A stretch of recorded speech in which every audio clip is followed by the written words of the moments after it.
Hey, good evening, everybody. Welcome in. It's good to see you here. Thank you for joining us here on my channel tonight, Tuesday. Yeah. Oops. What are you doing? There we go. It was already supposed to be bigger, but it wasn't. It was smaller. Then it was bigger. Then it was smaller. Yeah. All right. Anyway, yeah, it's good to see you all. Let's see. Pi, Killick, Rabbit. How you doing? Nicomancer, Crotus, Stalio. Who else we got here? Crotus with the early gang lurk, of course. Of course. It's good to see you all here.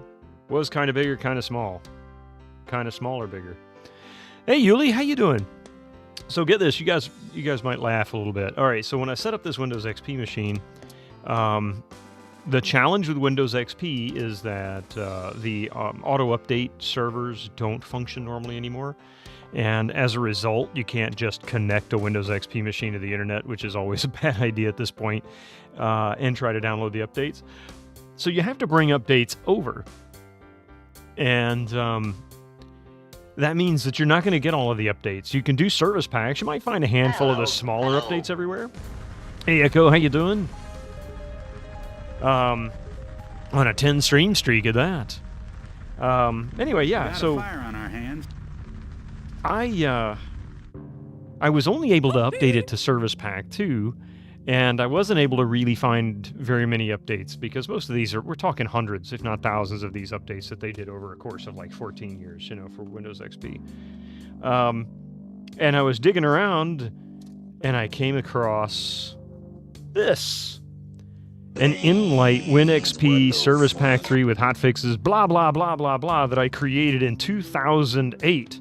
And you're probably thinking, so Bitto, what the heck is Inlight? Inlight was an assisted installer, a third-party assisted installer for Windows XP that allowed you to streamline updates and service packs and drivers and all kinds of stuff into your own custom installation disk for the sole purpose of minimizing the amount of patches that you had to run when you ran an install for Windows XP. That means I have everything up to 2008 on this disk. Aren't you behind in that? Why would taking a WinXP machine be dangerous? For the most part, if you don't go anywhere, it should be okay. But if you go to a site that has some kind of an exploit on it, and it's something that Windows XP was able to defend against, yeah, it's just inevitable. You're going to get infected. It's not worth the risk. I mean, I have connected to the internet and it hasn't had any issues. Don't get me wrong. It's not like you shouldn't or couldn't. It's that it's just generally not a good idea. And since I can't go to the update service anymore and download the patches, doesn't matter. There is actually tutorials that supposedly do things that you can make your Windows XP machine connect to a different way and it will download patches, but my understanding is it goes to a third-party server and you run into the same scenario. It's just not worth it. But this disk eliminates it. I don't need to worry about it anymore. Because truth be told, everything up to Service Pack 3 and maybe a couple of years following it, that's really all I'm interested in patch-wise. I'm not playing games past 2008 on this machine. If I'm playing a game from 2008, I'm probably going to play it on the Windows 11 here. So I'm not that worried. I have added an emoji, and you have updated the command. Great minds think and work alike together. I hope that is like the most simple emote I've ever created. Super simple and to the point. Thank you, Echo. So happy to keep you. I appreciate it. Yeah, very much so.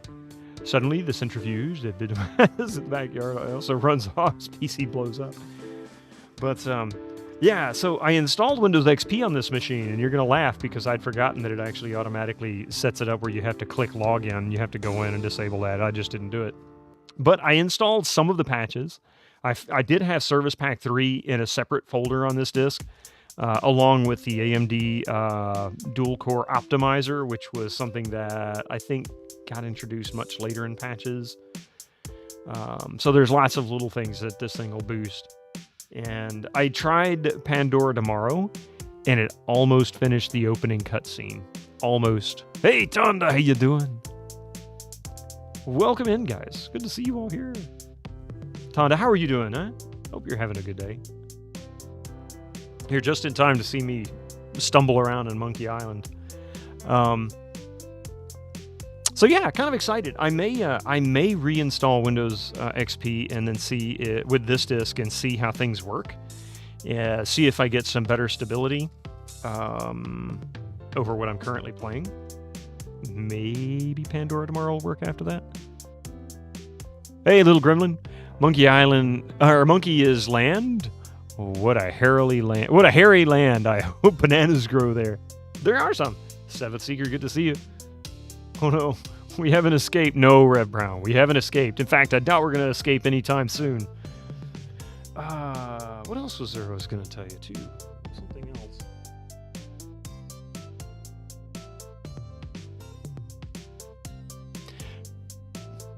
But yeah, so that's my story today. And with that story, let's move on to a better one. Maybe one with less quality controls. All right.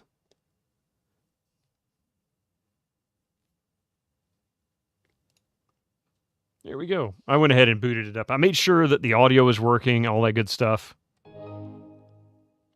That was just logging back in. So we'll do a complete restart. Actually, before I do, oops.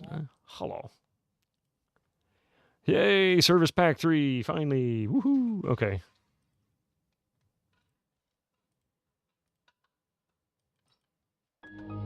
Do you remember?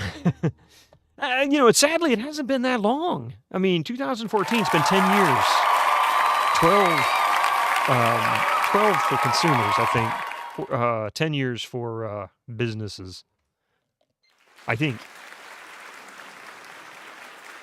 See, that was everybody's assessment. Yeah, there were some things I didn't like about Service Pack 3, but that was pretty much the plateau for XP. Everything after that was maybe stability patches and updates for the service pack itself, as well as security updates.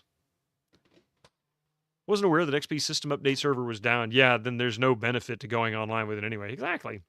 And it's not so much down. It's, I want to say it's no longer accepting requests. The last I saw, and it's been a couple of years, the last I saw is it's no longer accepting requests. However, if you know how, you can still access them. That's the trick. Even Service Pack 2 is still officially available for download on Microsoft's website, but for some strange reason, Service Pack 3 is just, I couldn't find it anywhere. I'm just glad I had it on this disc. The full version, the, not like for some specific version, the actual full release of Service Pack 3, all 300 some odd megabytes of it. That looked quite good. Did you see it? I missed it. Oh, you did the yay. Okay. Oh, and there's no audio. Hang on a second. Well, that's just lame. Give me a second here. For some reason, were you able to hear it?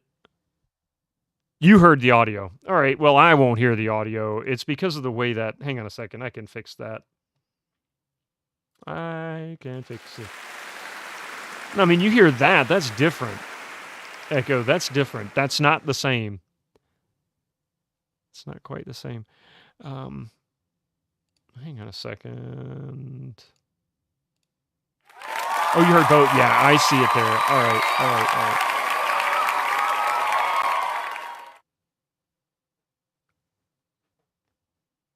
Huh. Weird.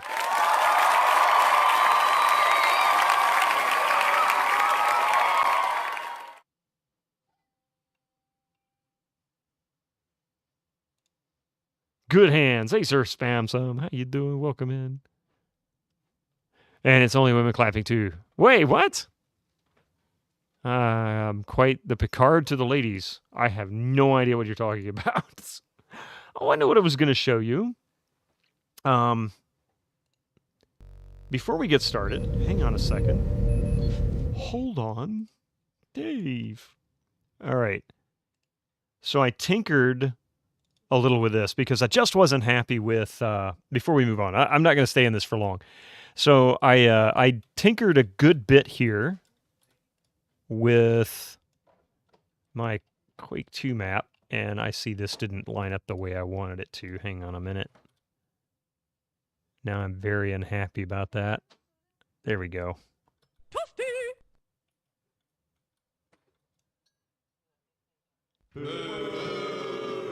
Boo! Why are you booing me? Don't boo Bitto. Where the heck is it? Oh, there it is. Hang on. That's what I was missing. Okay. Anyway, so I used a different technique to create a rocky area. I'm in the process of turning that into a window.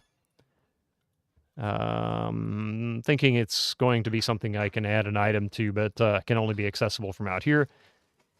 Probably going to add a couple of little platforms up here, but I'm much happier with the way these cliffs have worked out than the previous one, the previous technique. So, yeah, I'm going to just live with that. And that's going to bug me some. That's going to bug me something awful. Hang on a second.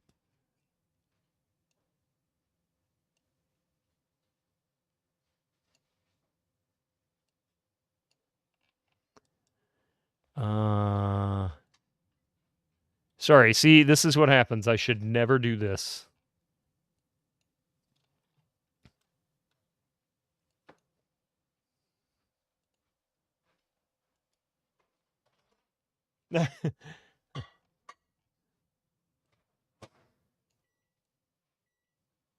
So weird. Why will it not snap?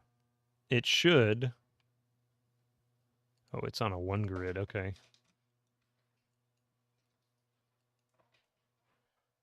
There we go. Maybe we can add this and we'll snap it in. That seems to do it. But anyway, so didn't want to get into that, but there it is. So different technique, better looking cliff face, more accessible. This still needs to be done. We'll work on that on Sunday, but I kind of got the general theme going across here. So yeah, so that's the level at this point. Todd, I don't know if you've seen this or not. The Picards were a religious sect in the 15th century. And here I was thinking you were talking about Jean-Luc.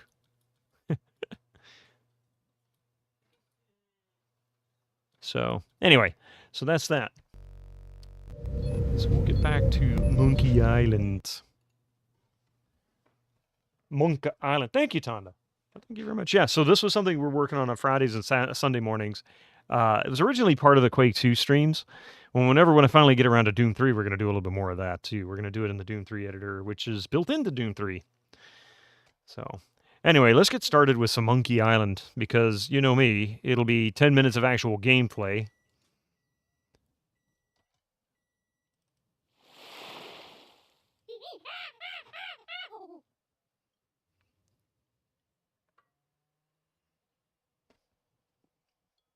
Ooh, what is that?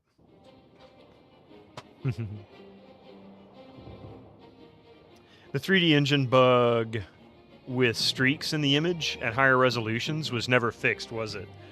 I'm not sure I understand. What? I'm not sure I'm familiar with that one. Tony! Tony 68K just subscribed for 33 months. Poem for 33 months is 3333 thread, no dreads or threats, perhaps TT, and sometimes also coffee with few fees. Thank you. God, I can't believe it's been 33 months, Tony. That's crazy. It looked better than expected. That's even more awesome. Thank you for that. Okay, I know. Well, I know. I feel like what's supposed to happen here is we need to melt that wax painting.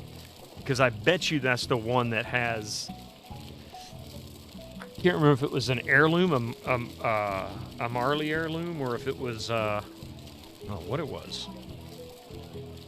You better have some huge ones on Friday, because what day is it on Friday? Women's Day everywhere. Huge ones what? You got this streak thing going too. Well, look at that. 5-stream streak. What are you talking about, Echo? What huge ones what? What am I missing?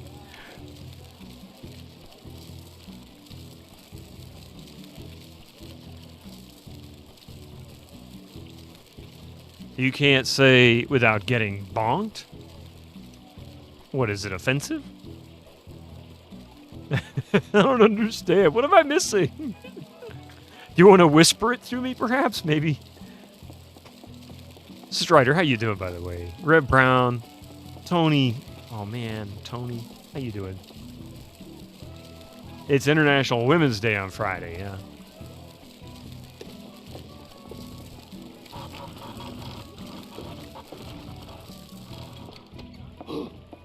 Mon Dieu, not again! So he does this thing. I better move before he sees what I did.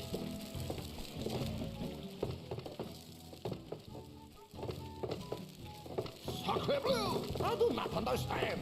I do not Why does the understand. boat keep stopping? What are these brushes doing here?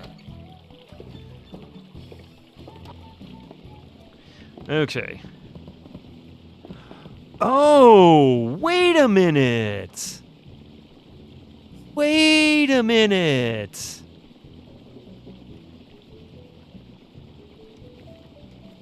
So what are you going to do tomorrow night? The same thing we do every night. Try to take over the Caribbean.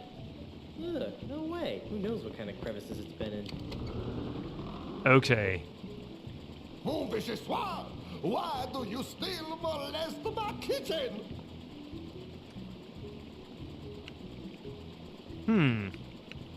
I think I lost my tour group. Get out of my kitchen!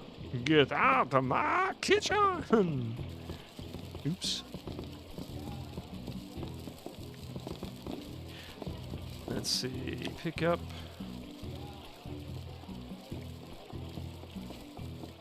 Oops.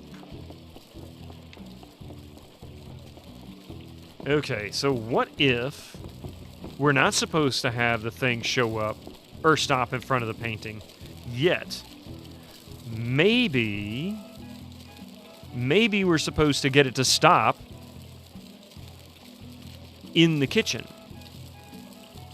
There is no escape from Monkey Island, especially if there's 7 streams. Normally adventure games like this, 5, I'm pretty much done. All right. And thank you for giving Tonda that shout out there, Echo, as well as for Tony and for I Yuli. better move before he sees what I did. Okay. So, is it on fire in the kitchen, or is it on fire out here? It sounds like it's in the kitchen. What are these brushes doing here? Nope. Ah, crap. Mon vichyssoir! Why do you still molest my So kitchen? where was it? I was just looking for the bathroom. Get out of my kitchen before I make ye sushi de jour! A French sushi chef. Isn't that like, I don't even know how to describe that. Let's see.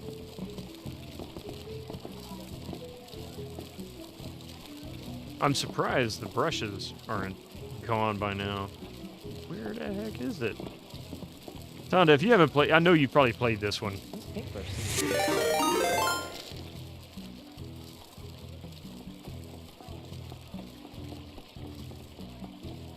Fraz. Hey, Deb. Flying sushi, Frazwar. Welcome in, Raiders. How are you all doing here today? You've come in at just the right time. You could see me get lost in this game. Welcome in, Raiders. Good to see you, Frazwar. Somebody give him a shout out for me. Please. Pretty please. With the cherry on top. My God, so many people. Calico Kitties. Dark Steel Spork, welcome in. Friendly Kitten, Lady Tokala. Styly. Pixel Hound. Dab 198. How you doing, huh? If you're stuck, you can give me a hint. I probably will need one, but I think I have some ideas first to work out. I might try something. How am I doing? How are you doing? I kind of missed you this morning. I didn't look to see. I was like, where's Raz? It's so empty today. In fact, I didn't see you were streaming until I just got off work, and then an hour and a half later I have to stream. I'm glad you're here. Thank you so much. Coffee says hi. Anyway, welcome in. If for those who don't know who I am, my name is Bitto, and I'm usually found playing old games like this. We're currently playing Escape from Monkey Island. Why? I don't know. I hate myself a little. Actually, no. This may not be the fan favorite Monkey Island, but this is absolutely a fun Monkey Island nonetheless, if you can get around the controls. You took GOG off because of the motor die. Oh, yeah. And then managed to progress well, so had some time to stream. Well, that's even better. How's the bike going? If it's anything like my old Nissan, it's always got something little to deal with. Welcome in, though. So glad you're here. You're still working on the Hitman series, right? You haven't finished that yet. You forgot to ask earlier, did you manage to tweak webcam settings to avoid chugging when playing BG3 and Hitman 3? You love it when your tabs come together. It's good. You just got to get it through it. The roadworthiness test. Okay. Yeah, in the U.S., they don't really have very many of those. In fact, where I live, we don't even have an emissions test. I could go and get the emissions tested. They just say, hey, take the $50, or they say, we're going to take your $50 bucks, but it won't take anything. MOT, a.k.a. Ministry of Transport, weirdly enough. I mean, you know. Ministry, department, I guess, depends on which side of the Atlantic you're on. Not much different, I guess, in their basic functionality or purpose. Yeah. So, anyway, I hadn't played this. Raz, I'm curious. What do you think of Escape in terms of all of the Monkey Islands? All 6, pardon me. Which one would you consider at the bottom of the list? Wait, is it not give? Oh, crap. It doesn't seem to be... Well, hang on a second. We added a new channel point command, but it seems to be acting up.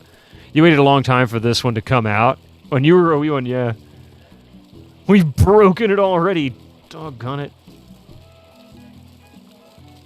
Yeah, see, I played this when it came out, and I never touched it again. You might get a kick out of this. I didn't know this at the time, so I kept the notes, not realizing they were randomized, because I only played it once. Great hat, man. I'm not wearing this as a hat, that's for sure. But I kept what I presume is monkey combat notes from my version of the playthrough 24 years ago. I still have my notes. I mean, whatever. You had that, yeah. And, I don't know why I kept this disc and got rid of some of the others. Maybe because it was Monkey Island.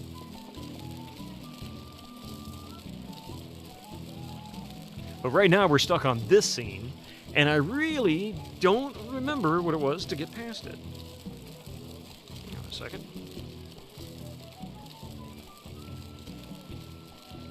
I've also learned playing with a controller is a much better way to go.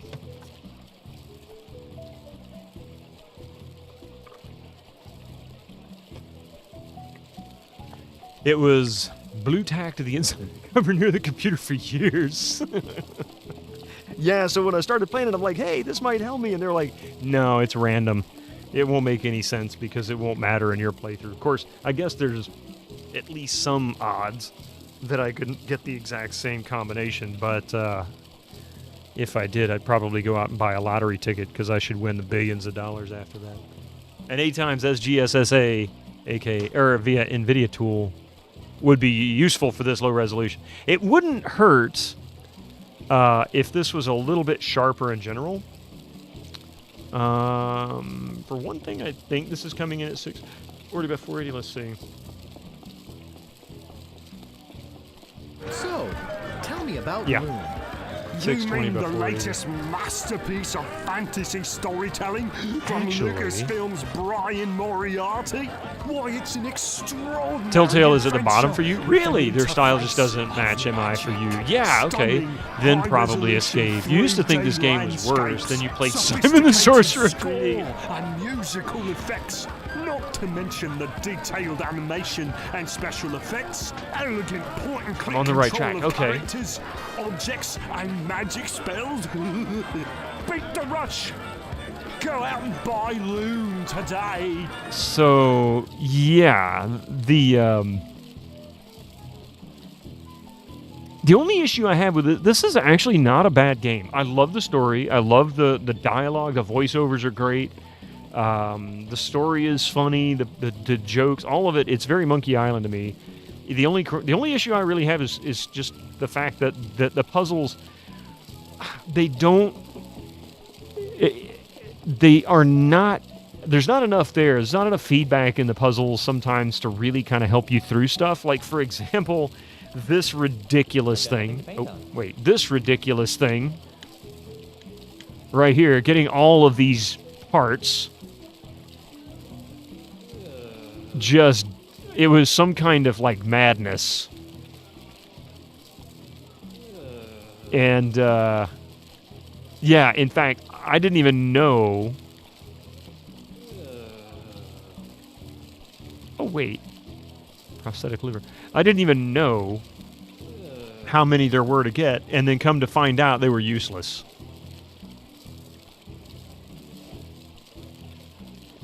You're still worried about you for enjoying the Druids. I thought Druids was fun. I mean, it's not a good game. Don't get me wrong. The prosthetics red herring. I mean, it's so silly. Now my creation is complete. Use Abomination of Nature. That was exciting. There you go. All that, and then I think it, yeah, it takes it apart again, which is so lame. Yeah, Druids is up there with Simon the Sorcerer. I just learned that the only way I could enjoy Druids, Mystery of the Druids, was to just use a walkthrough. Just like Discworld. I was enjoying Discworld tremendously, story-wise. Those puzzles, forget it. Games don't have to be good to be entertaining. Right, there you go, Tuesday. So while I do sometimes speak negatively of some games, I generally don't bash the ones I play. Except for the handful of ones that do come through. They're just absolutely off the charts dumb. Druids needs a big bucket of popcorn. It was yeah, it's probably more fun to watch. You think that's a dig for you? Well, that's fair. Moon Logic, yeah. Discworld has great dialect while rest is bled. Druids is absolute. All right, so I am stuck currently here in trying to figure out what I need to do. The paintbrush stops the boats from turning or moving. We have a wax painting that Meat Hook did, which apparently was over another painting, which I forget now what it was originally about. But I don't know how to get this to melt the wax.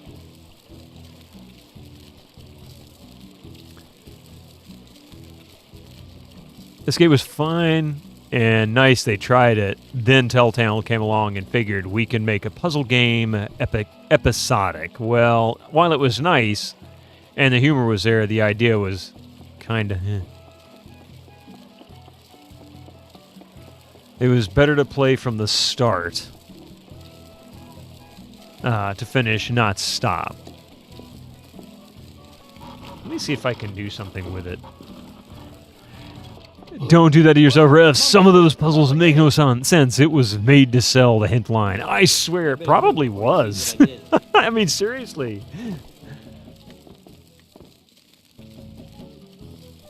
Sacre bleu! I do not understand. Why does the boats keep stopping? What are these brushes doing here? That's an incredibly foofy-looking beverage. Foofy? Did he call that foofy? Ah. Taking pages from Sierra. Fix it again. They being Terrible Toy Box, not Telltale. Gotcha.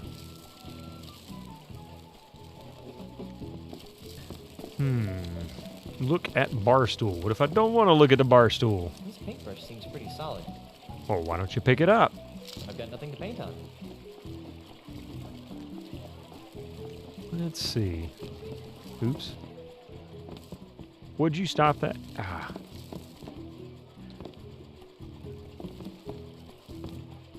Oh, for the love of God. These camera angles are so bad. Let's put that away. No thanks. Give me a grog over this stuff any day. No thanks.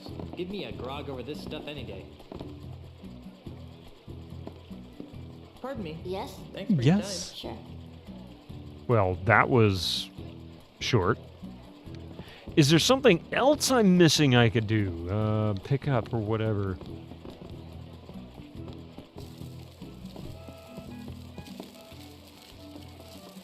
Because it doesn't seem you can interact with any of the boats. Even the flaming one. I forget what that meal was called.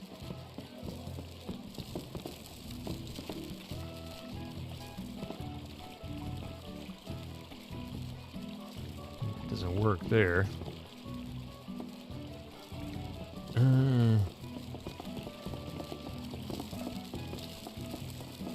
I gave up raw pig a long time ago. You figures you would, wouldn't it?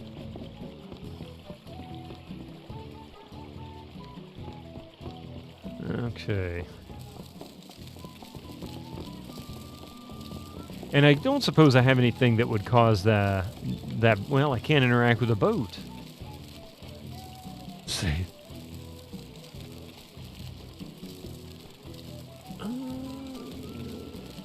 Can of grog. No, my grog. My grog. No, my grog. No, my grog.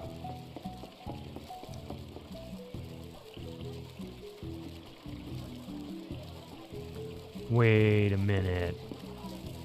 Let's talk to the waitress again. Excuse me, miss. Miss? Can I help you? I'm a mighty thirsty pirate. What can I get you? Perhaps I'll think it over. Okay. So let I me can't know pick when any you've more. decided. No thanks. I'm fine. Then excuse me. Okay, I'm so I the can't customer's waiting. order any more food. Aw, how cute. Little itty bitty boats floating around carrying itty bitty pieces of something that appears to be edible. Appears to be edible. Pen on a chain.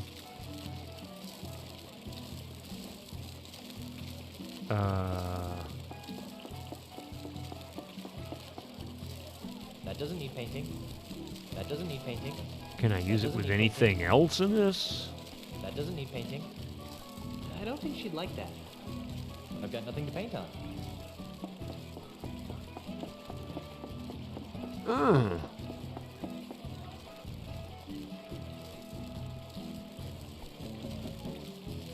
Let's just get it to stop right in front of me.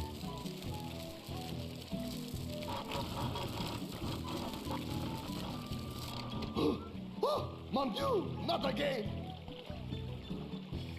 Uh-oh. I better move before he sees what I did. Hey, Silverian, will you welcome in? How are you doing today? Oops, sorry. Sacre bleu! I do not understand. Why does the boats keep stopping? What are these brushes Yep. doing here?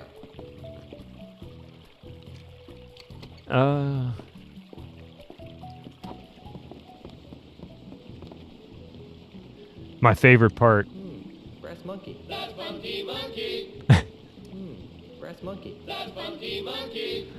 I don't know why that's funny. Brass monkey. That's funky monkey. Wonder what kind of yummy goodies are baking in there. Wonder what kind of yummy goodies are baking in there. I don't think so. Smell. It's a pot full of. I don't want to get fish stew stains on my pants. What am I supposed to do?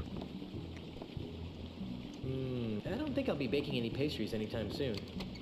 Yep, there he is. Who Oh, vichyssoise! Why Oh, does the vichyssoise. people molest my kitchen? Health inspector, we have to have a talk about sanitation. Get out of my kitchen before I make you sushi des jour. I did try stopping it once when it was in the kitchen, but I failed. Hey, random beeping noise. I should try again, though. As I agree with you, I don't remember at all Paintbrush seems pretty solid. how that works. Let's see. Try it one more time.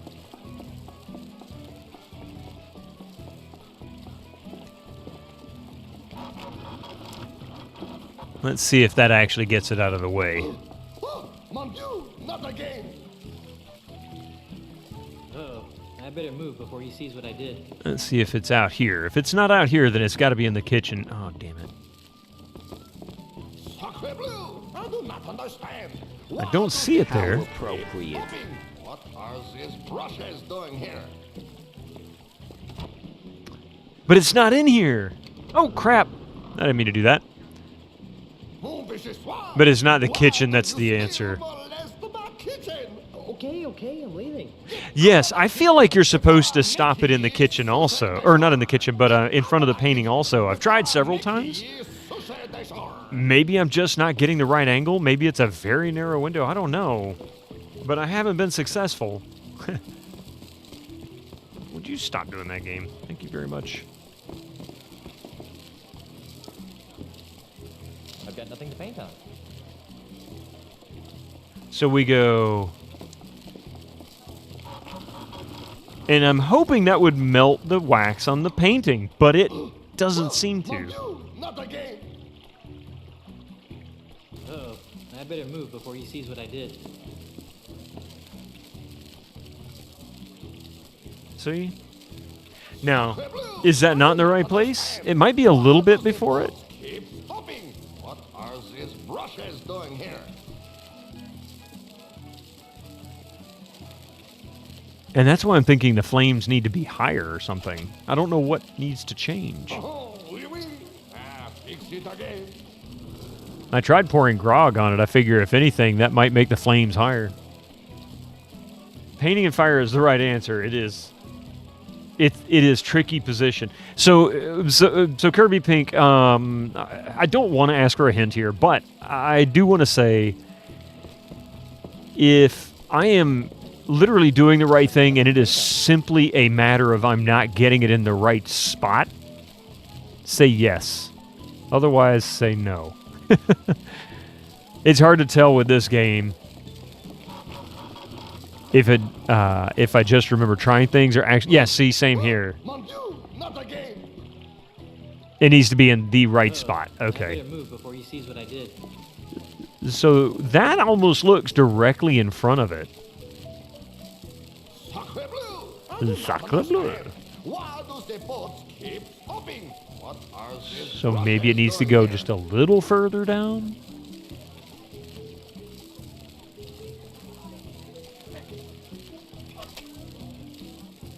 Oh, oui, oui.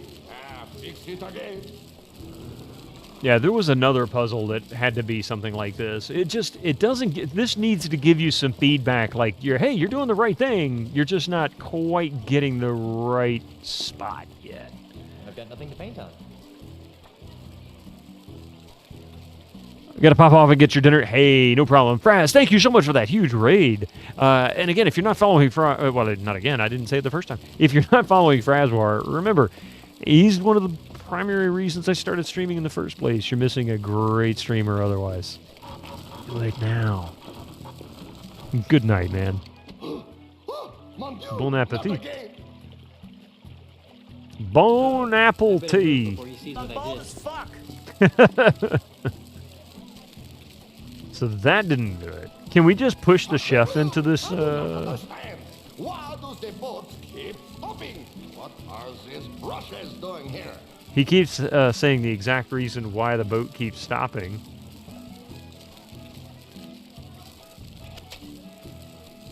I'm going to chop him up into the chop suey. Painful blind search of pixel hunting with the delayed effect of the animation of it. Exactly.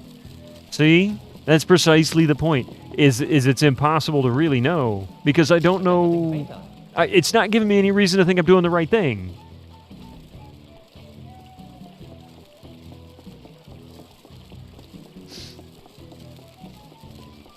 All Monkey Island games have refused to use the best perspective, 3D isometric point and click with point and click control. Interesting. Why do you say that, Seventh Seeker?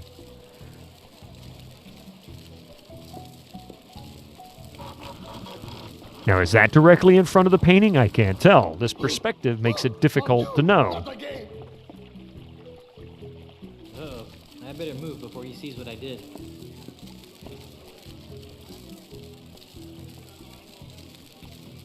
Sacre bleu! I do not understand.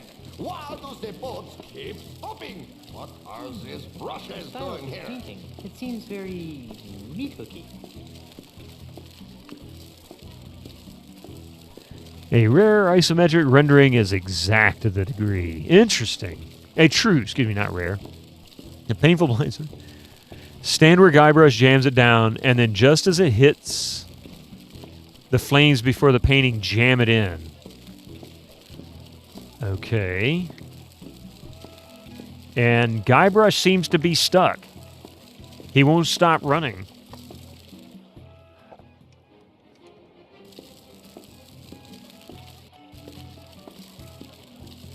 Soft lock, quit the game.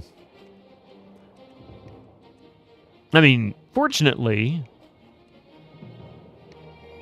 I saved it right here.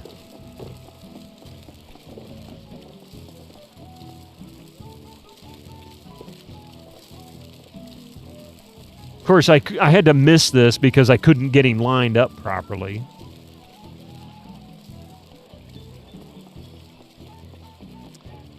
Okay.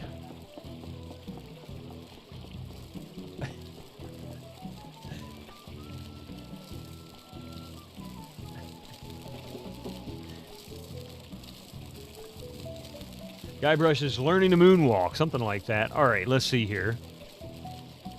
Just before they hit... Now! Oh, wait a minute! No! That extra animation screwed it up. Not again. Uh-oh. I better move before he sees what I Maybe did. I should just sit on the stool, pick it up. I can control the timing of that better. Let's try that.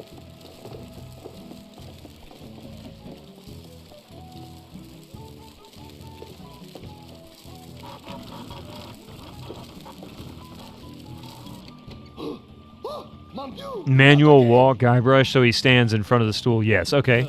Just realized what kind of black magic is pushing the water uphill on the return path. Pascal must be rolling in his grave looking at that. Because 3D ISO with point and click controls is for me the best combination of overview. Well, that's fair. Brushes doing here.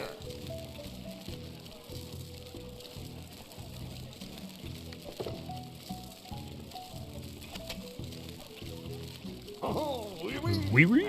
Fix it again. All right. No melted painting there. I've got nothing to paint on. So we'll sit on the stool.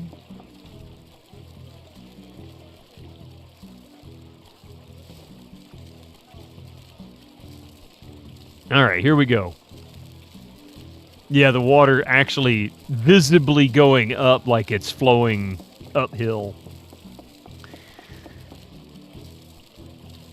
Okay, now.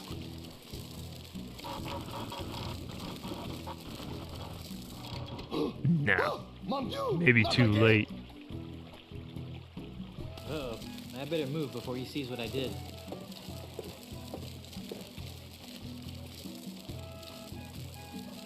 Sacre bleu! I do not understand. Why does the boat keep stopping? Yeah, the curse of animation. Brushes doing here.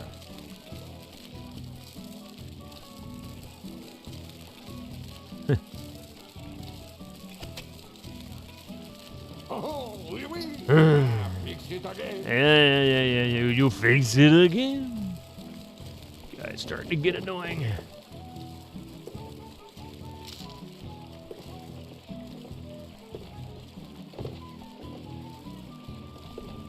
Let's see. The crummy part is that there's no easy way to manually walk him.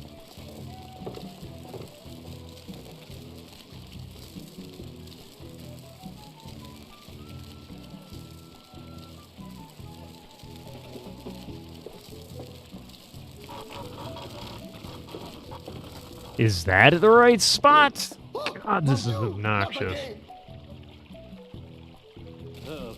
I better move before he sees what I did. So you remember, if you use the pillar to the right of the painting to time it, wait for the boat to be behind the pillar as you jam the mechanism. Okay, we'll try that.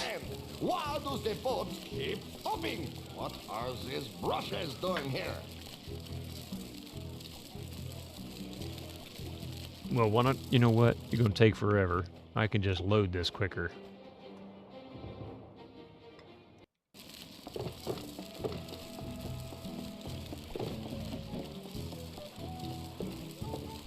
It's only King. Why have you kept to be mad? Do it like this. Have Guybrush sit down, then stand up. That should position him where he jams it in. Select brush and jam it in. How about peanut buttering the mechanism instead of jamming it, right?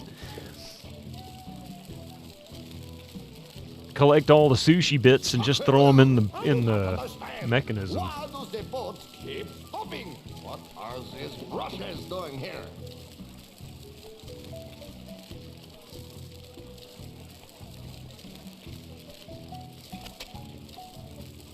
Oh, oui, oui. Fix it again. Okay. So we'll have him sit down, stand up. I've got nothing to paint on.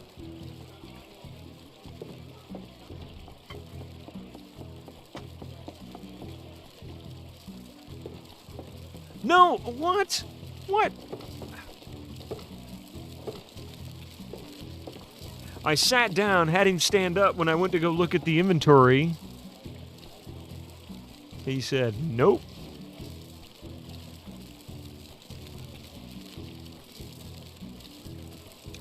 So apparently I can't get...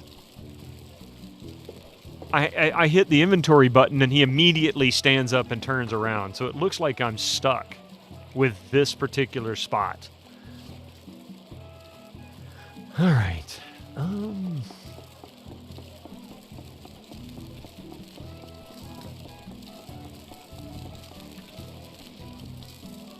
Is that the correct spot? No, that is not the correct spot.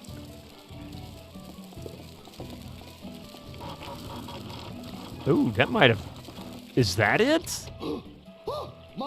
I mean, visually, at our angle, that is directly between us and the painting, but that is not directly in front of the painting. Sacre bleu! I do not understand. Why do the boats keep stopping? What are these brushes doing here?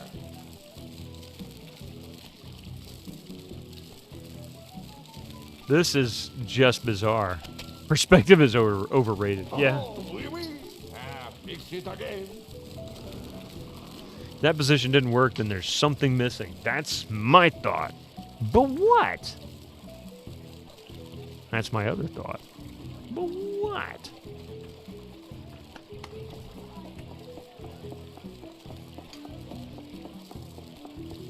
All right.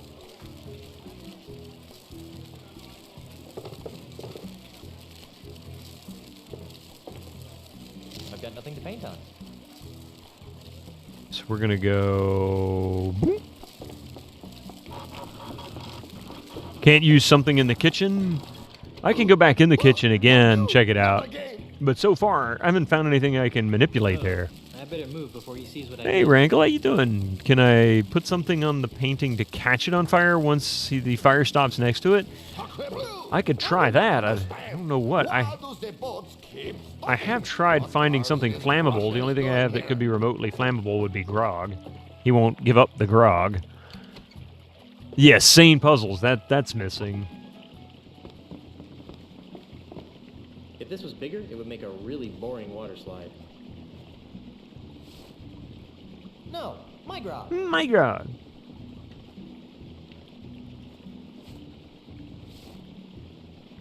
Those things really don't go together.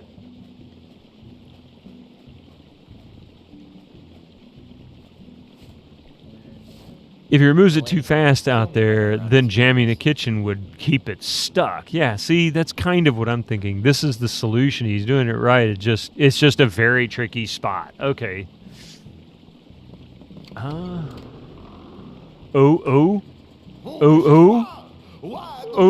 What, Kirby? What? I was just looking for the bathroom. Get out of my kitchen! Kitchen!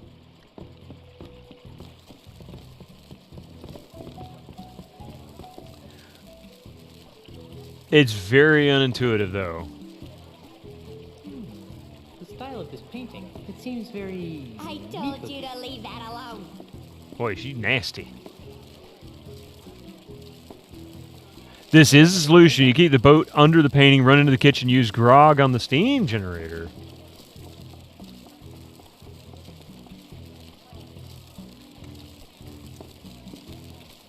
Oh! Well, let's see if this will do it.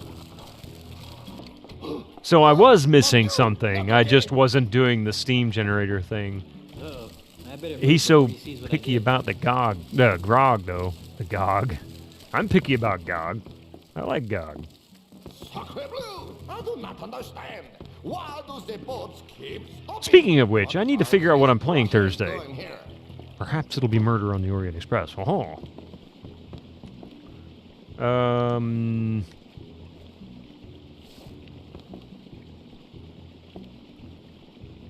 Aha!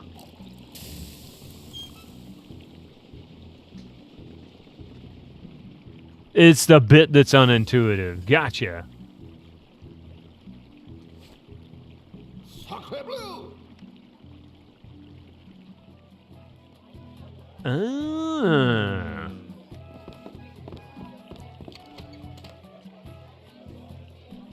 Oh, this is I know, use grog on Steam. Still molest my kitchen. No more funky monkey. I think I lost my... Brass monkey. Out of my kitchen That funky before I monkey. make ye sushi des jour. Alright. It's still stuck and I can't move. Are you kidding me? I've got grog. Okay, so I'm not soft locked or anything. I can do this again. But I didn't put it in the right spot, apparently. This paintbrush seems pretty solid. I am making many new friends. Hey, every thank you for time. that follow. Welcome to the channel. Thank It's you good to for see that you here. follow.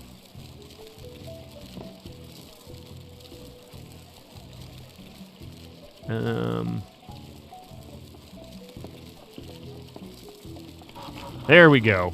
Maybe that's the right spot. Oh, mon Dieu, not again. Uh-oh.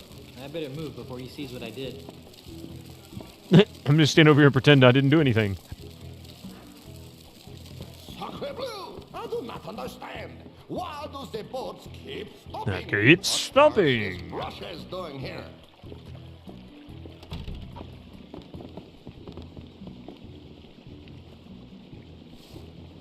Guybrush, what did I tell you about drinking grog?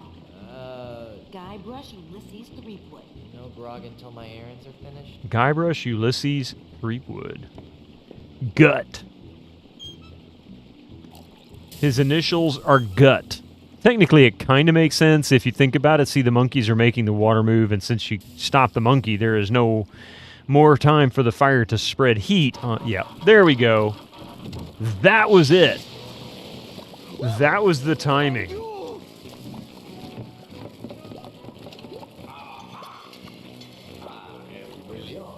Hi, oh, brilliant, no?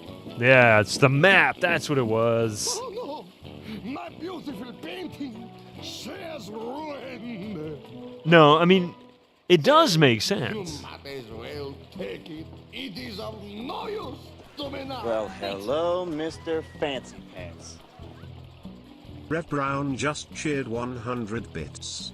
Bitto, don't you know, you've got to stop the monkey. It's a painting from Meat Hook's Blue period, depicting what appears to be the entire Tri-Island area. Thank you very much for the 100 bits, Rev Brown. I really appreciate it. Stop the monkey. It's a very, very convoluted way to burn something. It really is, but welcome to Monkey Island. Okay, so why was I getting this painting now? I forget. What's the purpose? Maybe I gotta go back to Meat Hook. Perhaps that's what it is.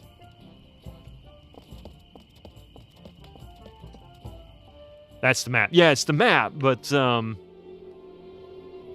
treasure map, yeah. Yeah, what's the point of the puzzle? I don't remember. I don't remember. It's been too long. I spent too long trying to figure that crap out.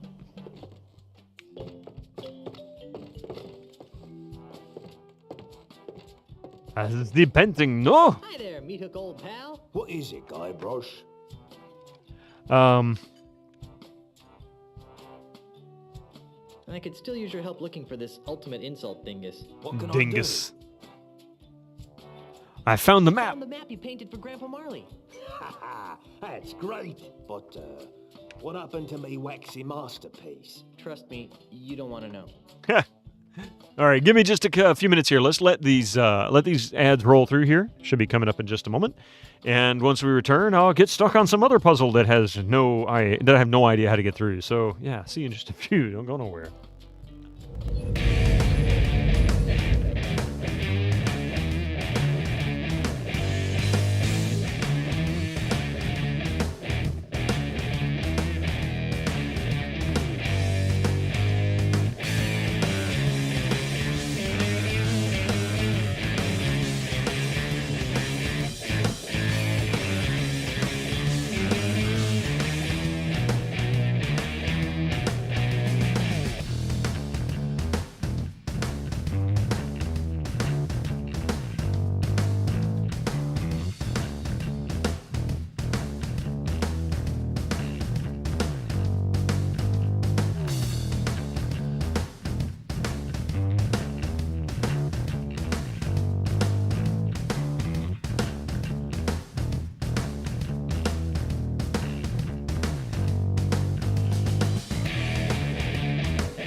I spent 3 weeks trying to get this painting, and what did I want it for?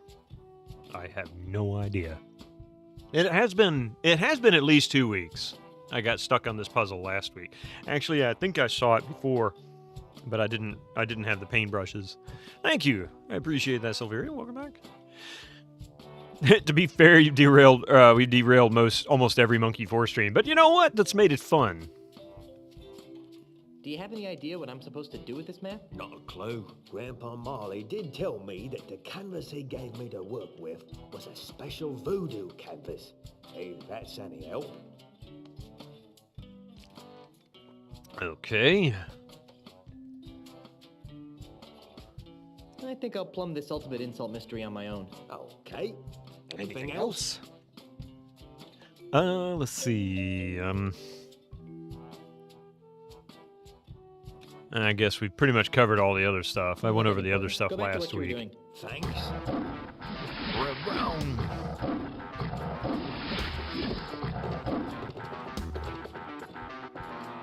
I wonder if Cheesehead, what's his face, the navigator. Actually, no. He said it was made on a voodoo canvas. Let's check this out with the voodoo lady first, and then we'll go to the harbor, and we'll see if the navigator dude knows anything about it. It has recently come to my attention that my opponent, Charles L. Charles, is none other than the demon Time to pull the finger. You pull? Ah, Guybrush. The demon dog. How can I help you? Let's see. Still slightly clueless. Oh, well, that's not unusual. One more time. I can tell that you're still confused about the ultimate insult. What would you like to know? Where can I find the makings of an ultimate insult? Okay, well, we've already gone through all that. I mean, I don't want to talk about it again. Very well. What am I supposed to do with the wedding presents? If Grandpa Marley was telling the truth, they hold the key to finding the ultimate insult. But how? If it were me, I'd find the woman who wore those earrings. How do I find the woman that wore those earrings? That's the other question. I can see that you're still fumbling for direction. Yes, I am. How can I help Elaine This win her music re-election? with the... That depends. What do you know about politics? Absolutely nothing. Then, short Part of of it. stuffing the ballot box, I don't see how you can help her. Great. Better get a stuffing. But if you get caught, the Melee Town Council will string you up, stuff you with crawdads, and let pirates whack you like a piñata. I don't think I like that idea. Perhaps it would be best if you steered clear of the election. Yeah, probably so. Actually, I think I can figure out what to do next all by myself. Very well. So I guess she doesn't I don't need have any more anything big I enigmatic need. voodoo right now. As you wish, Guybrush. Okay, so perhaps the navigator might have some insight. We can go this way. Good afternoon, citizen. I'm Melee Island Governor Elaine Marley, and I'm running for re-election. Oh, nope. Okay, to the harbor.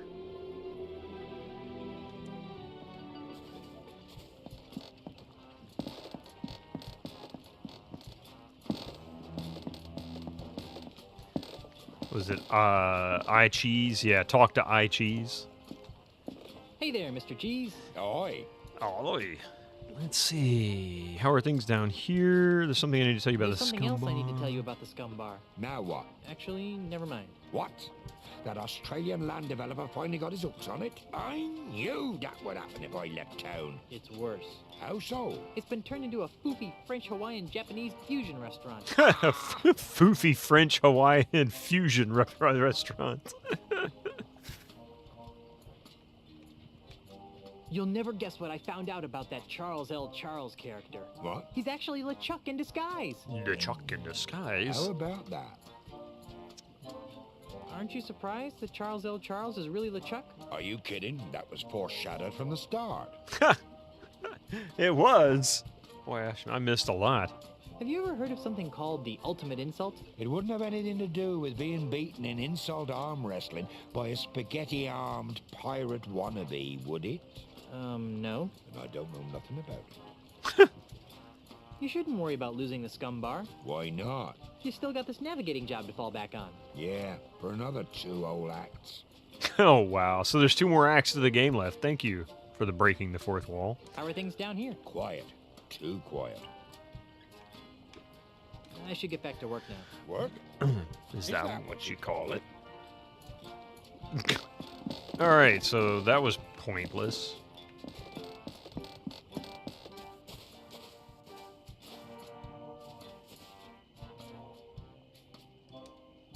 Well, are you gonna talk to her?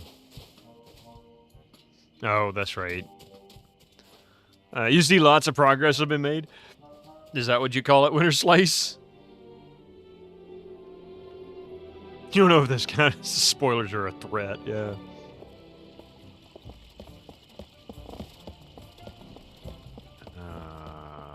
Elaine? Elaine, darling? What is it, dear? I'm kind of busy right now. The voodoo lady found Grandpa Marley's wedding gifts. Really? Let me see. Aha! Ugh. What was my grandfather thinking?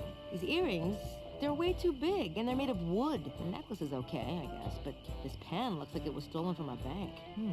Maybe these gifts really do hold the secret of the ultimate insult. Clearly weren't intended to be proper wedding gifts. Wow. Do you want to take another look at your grandfather's wedding gifts? No, thanks. Put them to good use finding the ultimate insult. All they do for me is remind me of Grandpa. It's times like this I Progress. wish I wasn't an insensitive macho pirate. I talked to the voodoo lady about the ultimate insult. Well, what did she say? She said it was an ancient voodoo talisman capable of permanently shattering the souls of pirates. Yikes! Huh. I wonder a couple of warped cretins like LeChuck and Ozzy want to get their hands on it. Want a hint? That's right, you stupid son of a bitch! What should I be Maybe doing not quite Now that yet. you know I what the got people to ultimate talk insult to. is, you need to find it so it can be safely disposed of.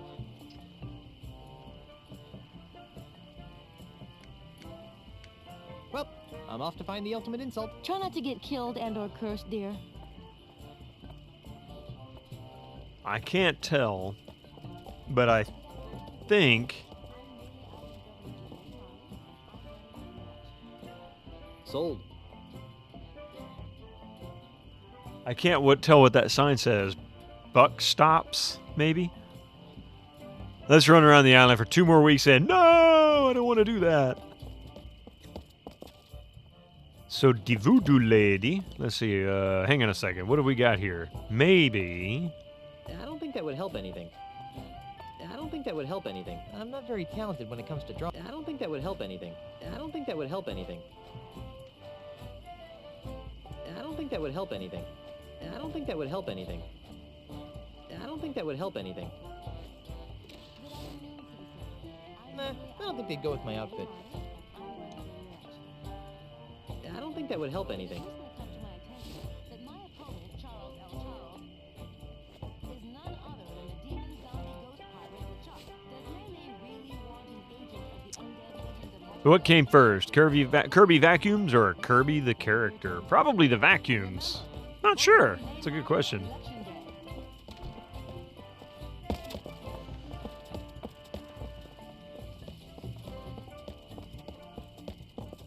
I mean, we could go back into the Lua bar one more time and see if maybe there was something in there that I've missed.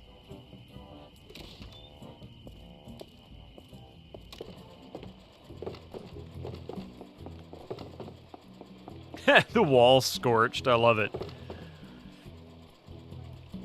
You like the art for this one? Look at the clouds. Hey, Kira, how you doing?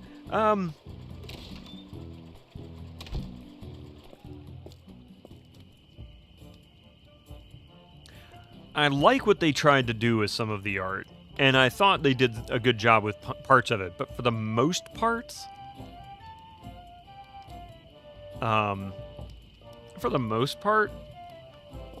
I found it subpar. They remind you of vanilla ice cream, which you want right now. That's fair.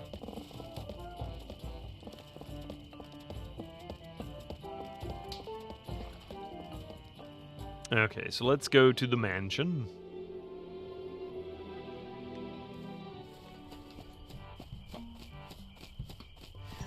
Wait a minute. Wait a minute. I'm failing to... Let me do something else first. I'm failing to do something that might actually be a good thing. I don't think she'd like that.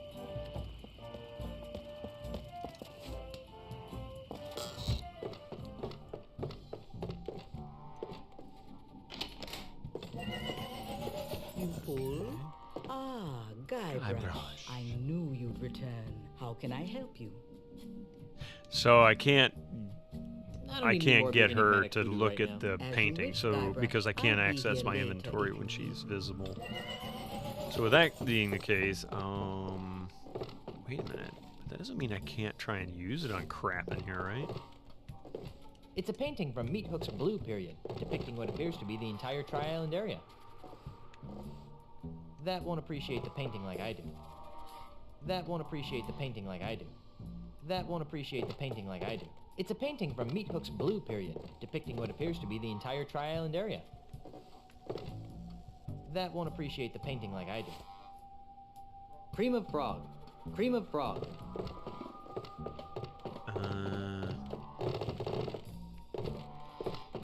Maybe not.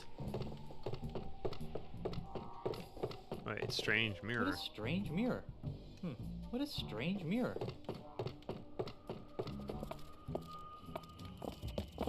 Would assume painting would work like a compass. No idea what to use it on, though.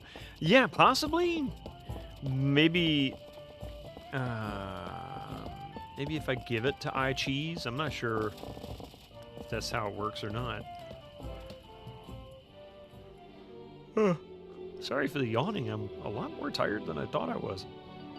I'm actually very close to the solution. Okay, even better. I like it when I'm close to the solution. I just hate it when I'm close to the solution for like 2 weeks and I can't figure it out.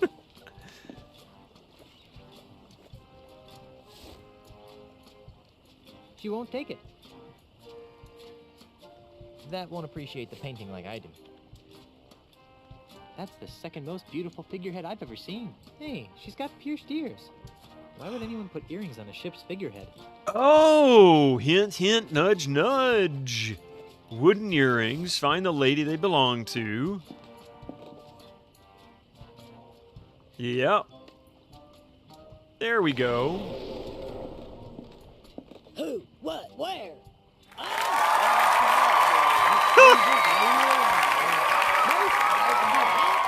Gorgeous inanimate figurehead. But no, you had to stick those accursed voodoo earrings into me. Well, here I am, an enchanted, talking, ticked-off figurehead. Am I everything you hoped for? Hey, a talking figurehead. Hey, a talking monkey. Well, actually, I'm a mighty pirate captain. Besides, there's no such thing as a talking monkey. Says you. I've been everywhere in this cesspool of a tropical And a paradise. Budweiser I've grandma seen everything. Sturny. Much more than some grog light swilling nobody like you. Okay. Well, I'll talk to you later. Suits me fine. Hey! Who painted me pink? A little on edge. Hey, if you were hanging off the front of a boat for years upon years while people used the head of a boat for the things they used for the head of a boat back at this time, you'd be pretty ticked off and on edge too. Just saying. Figurehead lady? What? What? What horrible abomination Oh. creature gave you the ability to talk? Damnedest thing. I crossed tacks with some old sea hag of a ship. How was I supposed to know she was carrying a cargo hold of voodoo root? So, a bunch of mojo crap fell off her decks and I sailed right through it. Next thing you know, I'm talking. Like you care anyway, squid for brains. Squid for brains. What's with the surly attitude?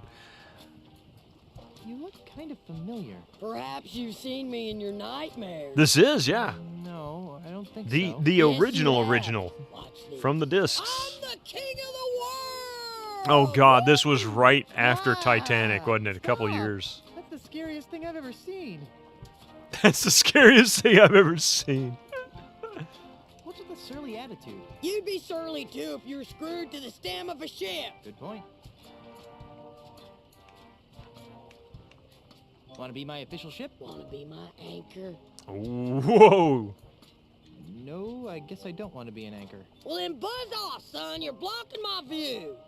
Actually, this came out, what, 8 years, I guess, maybe 7 years after Myst? Pie! Oh, dude, 5 hours. Go to bed, man. Go to bed. By the way, he won't do this himself. Somebody's got to do it. There you go. Give Pie a follow. Super nice guy. Absolutely amazing person.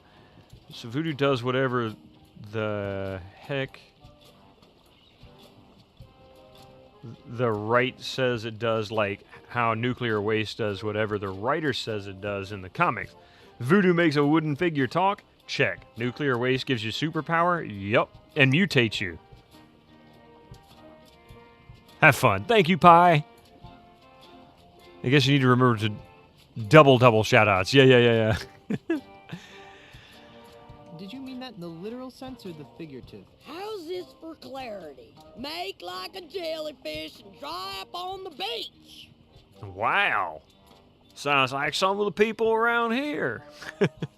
Make like a jellyfish and dry up on the beach.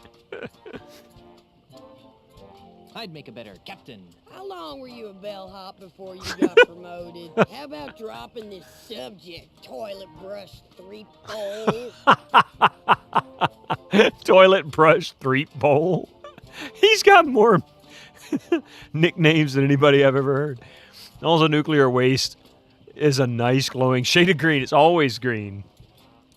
Figurehead lady? What? What?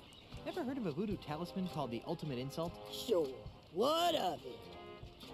Do you know where it is? No. Do you know what it looks like? No. I've heard it can emasculate the toughest of pirates. Really? Are you sure you've heard of it? I've never heard of your stupid Ultraman insult thing. I was just yanking your shade hard. Oh, scrub off now, would you? I like this lady. She's hilarious. Ultramint Insole.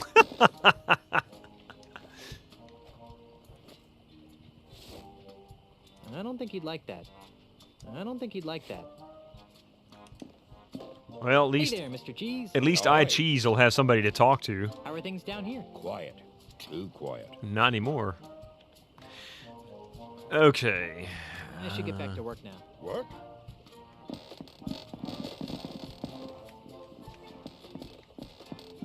All right, so we found where those go.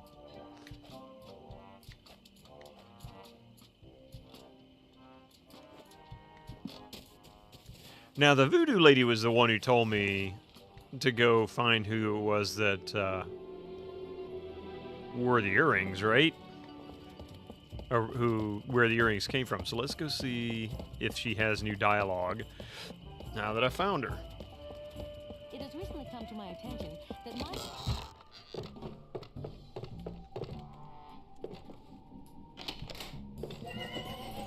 You fool. Ah, Guybrush. I knew you'd return. I knew How can I you'd help you? return. Go. Would you move? There we go. What am I supposed to do with the wedding presents? If Grandpa Marley was telling the truth, they hold the key to finding the ultimate insult. But how? If it were me, I'd Kirby. find the woman who wore those earrings. Okay. I don't need any more. I can reading take a about voodoo hint. right now. As you wish, Especially Doctor. ones I'll that be beat here me about the later. head with a neon sign that says, hint, hint, you're doing things wrong.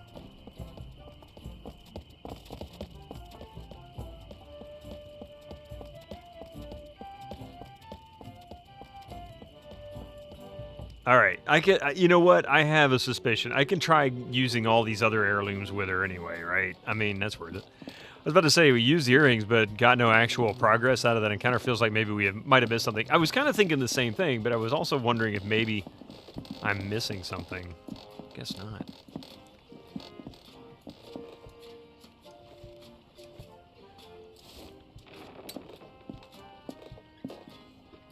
Oh, do you need me to carry that big, heavy picture for you? Yeah, do you mind? You know what else would look good on me? Your blood on my hand.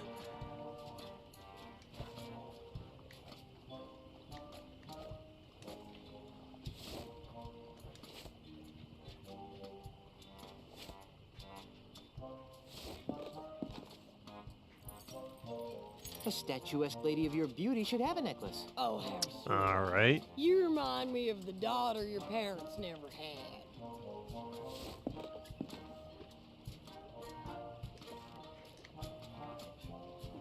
So, am I going to give her this pen on a chain also? I guess so. What is this compulsion you have to dress me up, you pantaloon freak?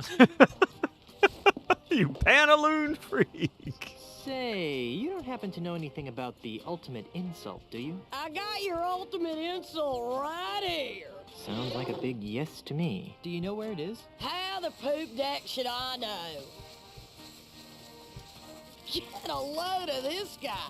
Thinks just 'cause I'm attached to a ship, I know where every little two-bit piece of dirt of an island is. What a scupper liquor. Ooh, look at me. I'm Guybrush Three-Stars. I'm a mighty stupid pirate. Pirate. I have no idea what this is telling me right now. Interesting. Do you know what it looks like? I told you, you festering bucket of shark bait. I don't know anything about your supposed ultimate insult. Look at you walking around like you got a bowsprit up your... Hey, what's this now? Yikes. Yeah. This is complicated. This is your captain speaking. Prepare the ship for departure. Oh, great. Now where are we going? Jambalaya Island, home of the ultimate insult. Island. Jambalaya Island? What kind of name is that? Can you get us there, Mr. Cheese? Aye.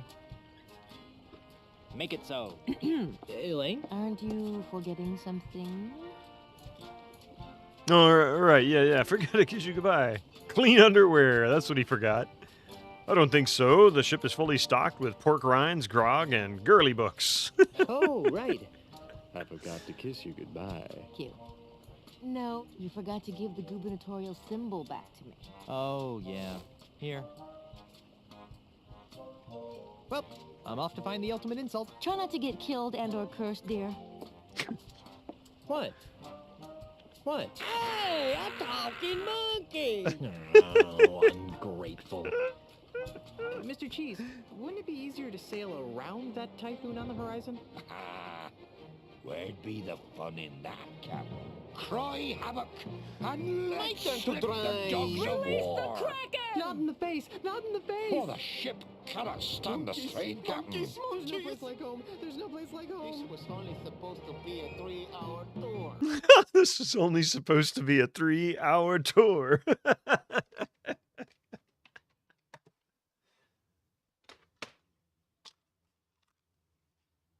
We finally progressed to disc 2. That doesn't mean we're halfway through, by the way. In fact, it doesn't even mean we're a quarter of the way through.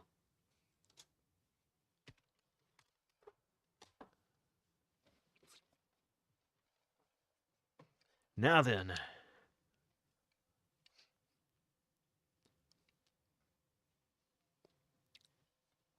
Only 2. Only 2 discs, yeah. Well, that Just was a miserable journey. One of those 2 disc government job cases. is worth this much grief. Welcome to Jambalaya Island, home of swashbuckling pirates and spooky voodoo curses. And tacky themed restaurants. And tourists. Do I be hearing piped-in music wafting through those artificial trees? What are you guys Artificial talking about? trees. This is a perfectly normal pirate town. the entire playable game of FF7. That's been completely taken over by the corporate tourist industry. Gee, Wow. Ozzy must have been really busy here. Oh, I need a drink. I've got repairs to make. I'll stay here and, guard the ship. Yeah, I had the original Final Fantasy VII PC disc. I never played it. I didn't play FF7 until about 3 years ago.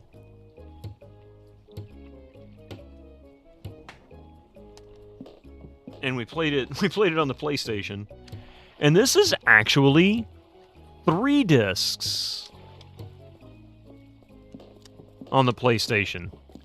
There are a total of 3 discs, which is weird. Why is the PC version only 1? DVD was not a thing for PC games in 1997.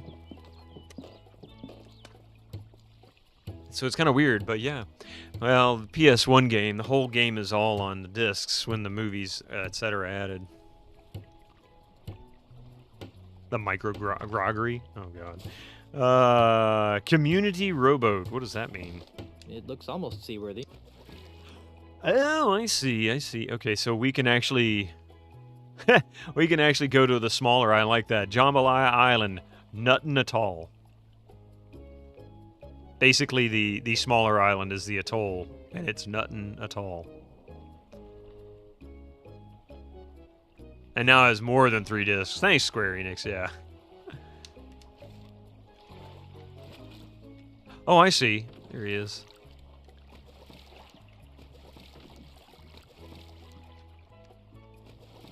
How do I navigate? That's the pirate light town I arrived at.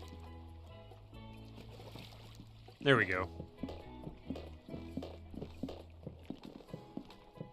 Alright, we'll walk the island first. You like the compass on the map? A cartoon face tattoo design I'm inspired to make now? They put 3 copies of the game on the 3 discs so that they would have to keep the game... Wouldn't have to keep the game in RAM when loading the movie. You know, that makes sense, Yuli, because now that you say that, I always wondered while I was playing it, how does the PlayStation recognize that I'm continuing the game when I open the lid? Because, yeah, that's weird. But either way, that was the first time I played it. I enjoyed it. It's quite long. It's really quite long. Real pirates don't play volleyball. Of course, the hooks and eye patches tend to keep them away from most sports that place an emphasis on inflatable balls and acute depth perception. Acute depth perception.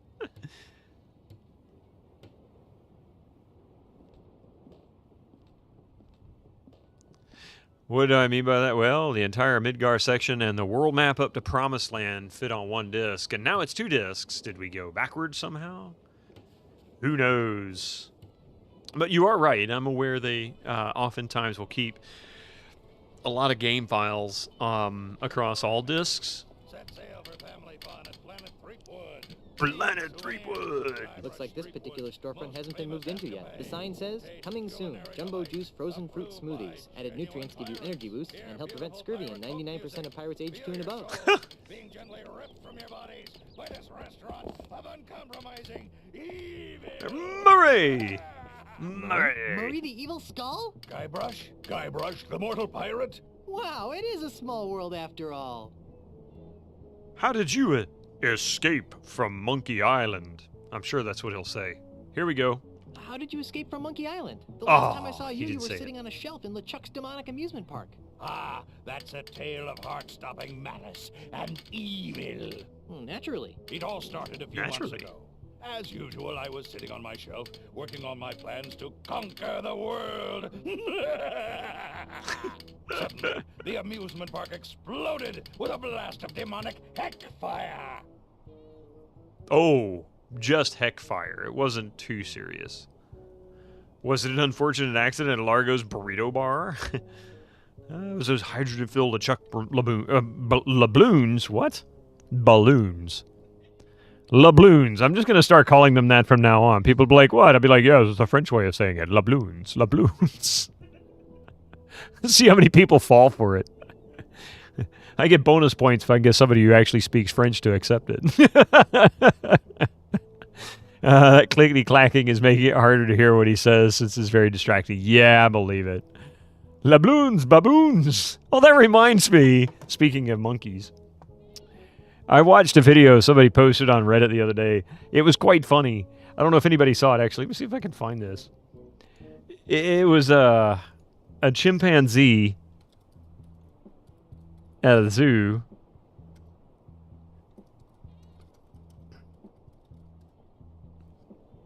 Let's see if I can find it. Yeah, I think I just found it. Probably not the one I want.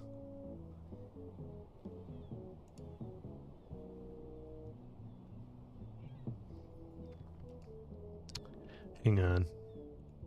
I did find the video, but I don't like that website.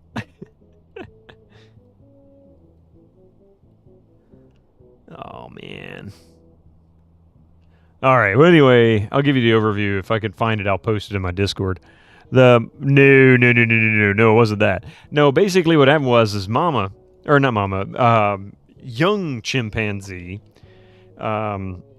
standing up on top of some rocks in his enclosure, picks up a rock and throws it at the people that were there viewing the chimpanzees. And then if you watch carefully in the background, all of a sudden you see this other chimpanzee's head start slowly kind of waddling up to it. And then as he's walking up to it, you see this arm lifting up with this long switch. And then all of a sudden, she just starts beating the snot out of that chimpanzee. She chases him off the rock. And I'm sitting here thinking, yeah, I think I've seen humans do things like that to their kids because they were doing stuff like that and they shouldn't be. It was like, man, this is too much like, relatives in there. So it was Looney Monkey Tunes, basically. You have a theory why, too. Could be bunnies. Those hydrogen-filled LeChuck balloons, right? I knew they were trouble. No, it was LeChuck. Apparently his flaming beard melted its way through his icy tomb, freeing him. I knew I should have given him a shave before I left. What caused the explosive blast of demonic heckfire? Oh, he was just letting off a little steam. Steam, get it? I thought it was funny. So after LeChuck escaped, how did you end up here? After his escape, LeChuck began destroying his theme park in a fit of demonic rage. Although personally, I think he was just colossally embarrassed by the whole thing. I mean, really, what kind of a demonically evil scheme involves roller coasters and cotton candy anyway? Enough editorializing. How'd you wind up here? Oh, that. Well, one of the explosions flung me out to sea, where, ironically, I landed on the shattered remnants of a Midway dart game. After weeks at sea, I drifted ashore on this delightfully evil isle, where Ozzy Mandrill, a man after my own blackened soul, gave me a job at this fine establishment. Mwah! I love that. Mwah! This is not the Curse of Monkey Island. It is not. No. Yeah, Goonie Kid, this is actually the fourth one. They were so thrilled about Escape from Monkey Island that when you install the game, the shortcut doesn't say Escape from Monkey Island, the fourth Monkey Island adventure. No, or anything like that. It literally is all lowercase and it's one word. It just says monkey and the number 4. That's it. Monkey 4. I don't know why. That's like the weirdest shortcut I've ever seen a game install.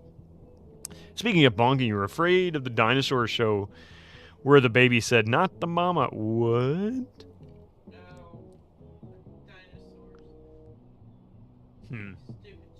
Oh. You know, the tale of your exodus wasn't particularly filled with heart-stopping malice and evil. Are you kidding? It had LeChuck, Ozzy, and yours truly. How much more evil can you get? Good point.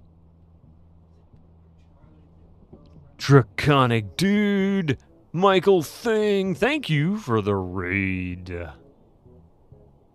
How are you doing, man? Welcome in. Spreading the good vibes, always. Caffeine Terry, it's good to see you as well. Michael Thing, how are you doing today? I was lurking a bit before I got off work. I see that. I forget what you were playing though. I've seen a few things since you were here, or since I was there last.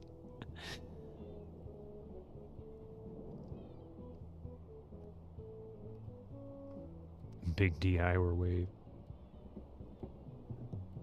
But how are you doing? Give Michael Thing a moment. Law. Dinosaurs is live action. Yeah, live action. Oh, that's right. Lands of Lore 3. That's right. In fact, yes, because I should know better. Because I remember seeing it. You said you want to join my guild. There you go. Join the guild. There we go. Took a moment for the page to open. No problem. Lands of Lore 3. Just like that.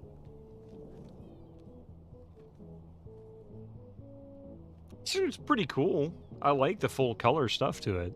But from my understanding, it's nothing like the first one. The second one's almost nothing like the first one, but the third one apparently is the most unique. Lots of cool stuff on it. It's not a guild you want to join. At least it's not Leagues of Legends. Oh, God, yeah. Hey, Monafe. You would say the first one is the most unique. Very true. Well, 2 and 3 are very similar. Okay, okay.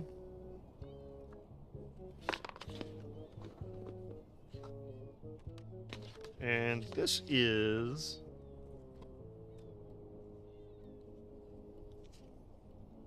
Let's see. Always like looking through the catalogs that come with these games. Third one plays very much like a normal RPG, but in a good way. You're very much enjoying it. Oh, cool. Very cool. A piece of coal broke off. Westwood and their amazing list of games. It doesn't appear as any more coal can be broken off. Very cool. But yes, so the disc for this was a 4-disc game. So a total of 4.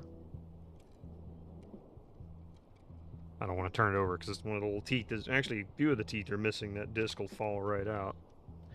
But yeah, I'm looking forward to playing this one. I have many times considered doing the second one on stream, and I haven't quite got there yet. But I've had some people asking about doing another RPG soon. And I'm really debating it. Gadzooks. And please don't. You have all 3 CDs, but the American CDs have the same colors, but a lot more saturated than the German CDs. You mean the, are you talking about the actual, like, screen printing or silk screening or whatever they did on the discs themselves, that color? Oops. Those colors? Or are you talking about the actual game has, like, a different color palette associated with it?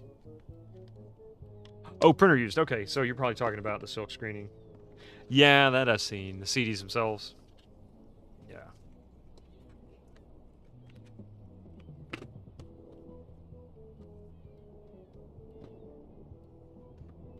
Yeah.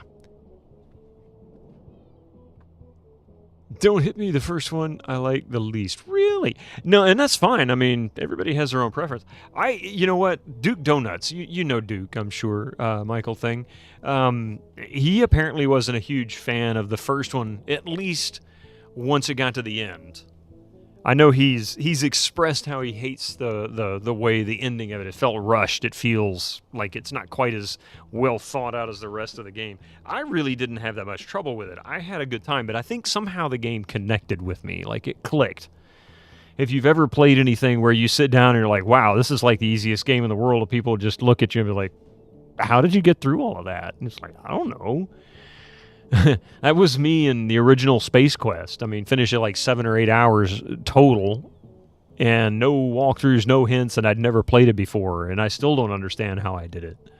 Just a lot of luck, and I think there was only like 1 or 2 hints, and I didn't ask for those. I think people just gave them to me. Your experience with the third one. Yeah, see, I haven't played the second or the third one yet. I've got the second one installed, actually, and it's ready to go. Let's see. But you guys came in at the right time. We're currently playing Escape from Monkey Island. Decidedly worse game compared to most. Like, it feels a bit unfinished, I'd say, and rushed, yeah. You do see the appeal of the first game. You had fun with it, although you did ask for directions a lot of times, but you just like the second better. Yeah, see, like, Gregor is a big fan of the first one, right? That's I think, the way he talks, I always get the impression that that's probably one of his all-time favorites. He's only recently tried playing the second one, apparently, like in the past year or so. Your favorite was the first one as well? Sometimes the game designer just has the exact same warped mind as you, yeah, and and a game clicks for you. That's always what I've thought, Yuli Wood. That's exactly it. It's your number one game, together with Indiana Jones 4. Indiana Jones 4? Which one is that? Emperor's Tomb? Because there's been, let's see.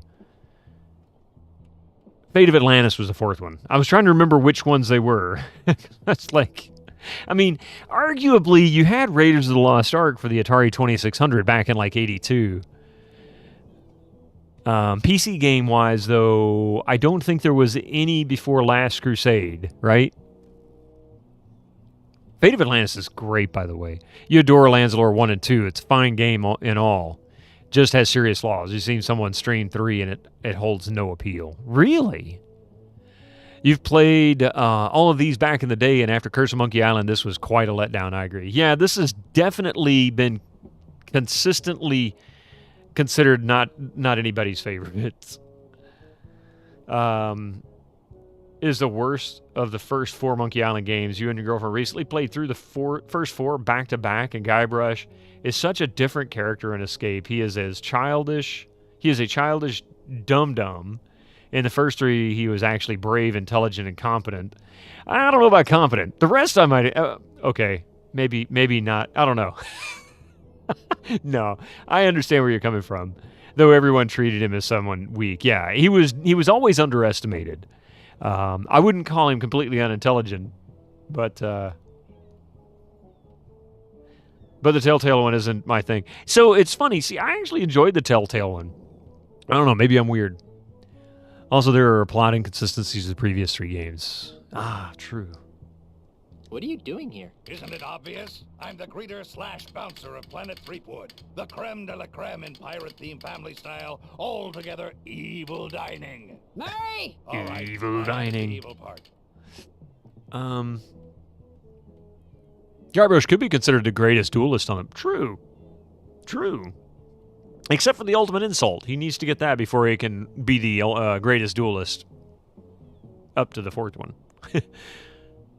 It was fun, the Telltale one. I enjoyed it. I really did. You prefer Telltale and Return to 4. Yeah, that's probably a common feeling. I think a lot of people consider the 4th one the weakest of the entire series. I haven't played Return yet, so I don't know. I didn't even play through the new one because it didn't capture you, and I didn't like the Labyrinth BS in the Telltale one. Huh. You like MI4. Well, look at let me tell you a little bit of philosophy here. This is the way I look at games. I enjoy games like these to a point. If I get stuck and I can't enjoy it because the puzzles just don't make any sense, and I can't manage to get a little piece here and there to get me around to get past a puzzle or get through it, I will eventually pull up a walkthrough and I will just walk through the rest of that game. I did it with Mystery of the Druids, and I did it with Discworld. And universally, I think most people agree that those are extremely Moon Logic-y games where if you try to finish those without using a walkthrough, or at least someone sitting next to you that's played through it and knows how to get through the puzzles, you're going to just have a very bad and miserable time. So I look at it like this. Both of them have interesting stories.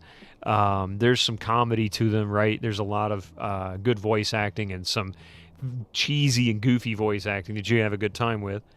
Why not enjoy what you can of it? If the puzzles are getting you down, well, use a walkthrough, enjoy the rest of the game.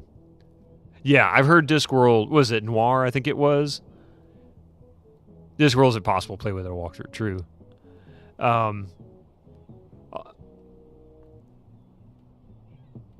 Oh, Discworld Noir is the second one. For some reason, I was thinking Noir was the second. Is that the third one, then? Let's see. The individual things are better in the other LucasArts games, but as a full package, Dot is a sweet spot of great art, resolution, good enough, animation, very detailed, no bad puzzles. Yeah, you're happy that you play Goblins 2 in German because the English version has in the subtitle, not the dub. Does it really? Monafe, I did not know that. Free Needles just played through it. He just finished it a few days ago. And he would absolutely call that kind of thing out. That would be like one of the number one things he would call out. There's others with better puzzles, better art, higher resolution, better animation, all that, yeah. But they have flaws in other areas.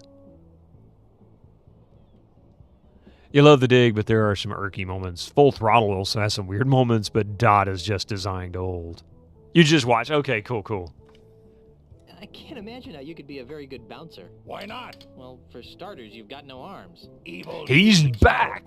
He's been back past couple of weeks, yep. You, over there with the face. Who, me? Yes, you. I want you out of the restaurant now. Oh, but I'm not... Talk to the hand, mortal. What hand? Don't play smart with me, fleshbag. Out! You don't know if you saw the message that got deleted? What? I don't What imagine message? you get much repeat business, though. Something got deleted on my chat? I didn't see that.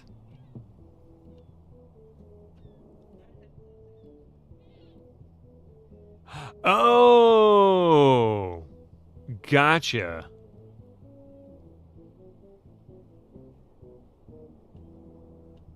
I wonder...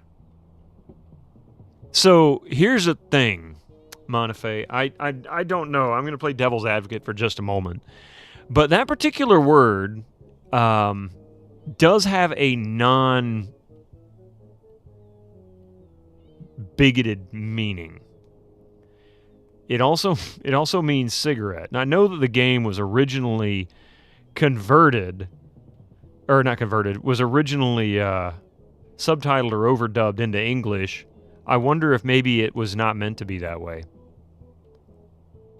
It was said to try in the dub, it was pile of sticks. Yeah, that's it.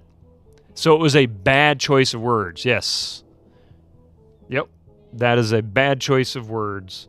But the good news is that it doesn't sound like it was intended to be some kind of a slur. Unless somebody was trying to be sneaky. But considering it was probably... Yeah, exactly what Michael Thing just said. Exactly. Sadly, that word has more than one meaning, and only one of them is misused, for lack of a better way. Well, not really a lack of, for just trying to be somewhat polite.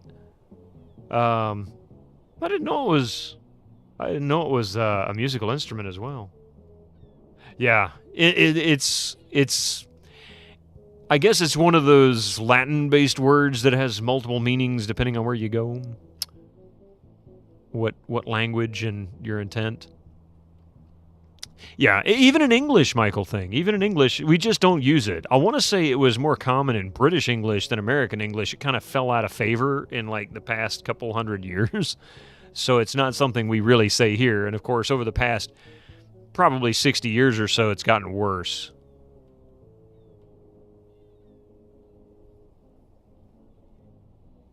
Huh.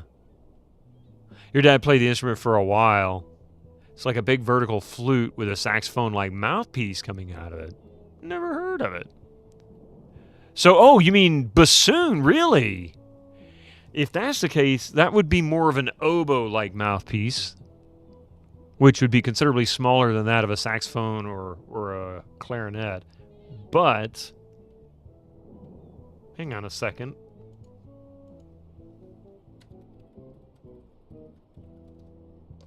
Yeah, bassoon. Wow. I did not know that the bassoon was also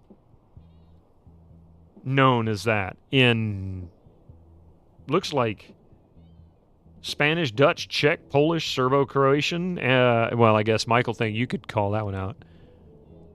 In England, yeah, is what you call a dog end, so nearly completely burnt cigarette. Yep.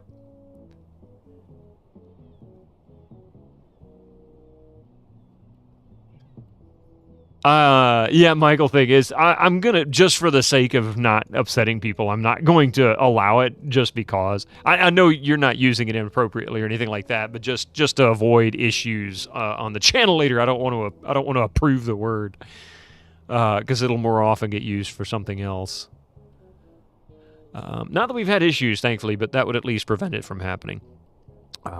What confuses you, though, is that in the sub they use the word that can be misunderstood as anti-gay slur, while in the dub they say pile of sticks, like at the same time. Yeah, because the meaning of it is the same. In English, they should have just gone with pile of sticks. So yeah, it might have been somebody trying to pull a fast one somehow, but at the same time, I wonder if maybe it was someone that did the translation that was not necessarily English, and wasn't Goblins 2 originally a German developer? I can't remember precisely. I know it's European. I couldn't remember who it was that made it, but maybe... No, French. That's right. French. Thank you. Sorry. No insult there, I hope. But ultimately, maybe it was just somebody who didn't really speak English properly. The translation was probably done by a French developer, and maybe the VAs were English and refused to say it. Yeah, that's another possibility. Yeah, they could have done the translations, did it in the dub, and the dubs came along, and the English voiceovers are like, yeah, this may have that meaning, but nobody's going to take it that way. We're not going to say it. You still have the OG black box Little Mermaid VHS? Ooh, wow. The only Disney VHS tape I have is Aladdin. You have one, don't you? Don't you have a Disney movie on VHS somewhere? Yeah. Yeah. But it's still a reason why you only play Goblins 2. Yeah, no, I don't blame you, Montefe. I don't blame you at all. But just, little peace of mind. It doesn't sound like the intent was for it to be a slur. It sounds like it was a bad choice of words for the dub, or not for the dub, for the closed captioning, for the captioning to it. So, all right, on to more positive. Personally, I preferred it when I was just the greeter. It really allowed me plenty of time to work on my evil dreams. But when Floppo the bouncer monkey ran away, they needed someone to double on bouncer duty, and I really needed the money. Murray, what do you need money for? To finance my diabolical schemes, of course. Do you have any idea how much it costs to hire a fleet of Scandinavian barbarians these days? A friend from New York did voice acting in English for German companies when he lived there, and a crane setup company insisted he say, "We will reduce the duration of your erection," even after he told them, because our boss did the translation. What? I hope so, because the character who said it is supposed to be snarky and said something like, "You old..." Yeah, but you give it the benefit of the doubt. I miss that part in the game, so maybe I need to play it and get to that point and see. I'm kind of curious now. You have all your VHS tapes: Lion King 2, Mickey Mouse Collection VHS, Winnie the Pooh. You love how Disney made a different theme song just for the VHS tapes for Winnie the Pooh, where the episodes are collections under one theme, like learning or friendship or something. Ooh, interesting. Hey, Peter Steves, how you doing?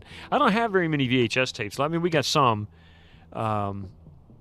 We got tons of DVDs, though. How would you like to become an integral part of a powerful voodoo talisman? Is it an evil talisman? Potentially. What's it called? The ultimate insult. The ultimate...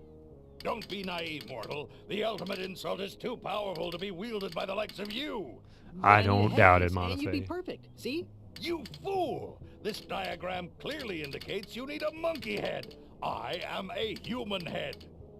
I just thought... Well, think a little harder. I want no part of this ultimate insult tomfoolery.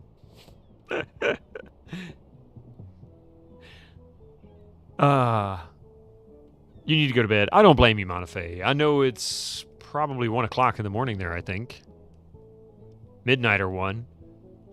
Thank you for giving Montefe that shout out. I appreciate that. Incoming ads for you non-subscribers. Use your Twitch Prime now. For those who just came into the stream, if you're not familiar with my stream, we run ads every 60 minutes. That helps prevent pre-rolls, mid-roll ads, all that kind of stuff that happens. So for 60 minutes, we go ad-free.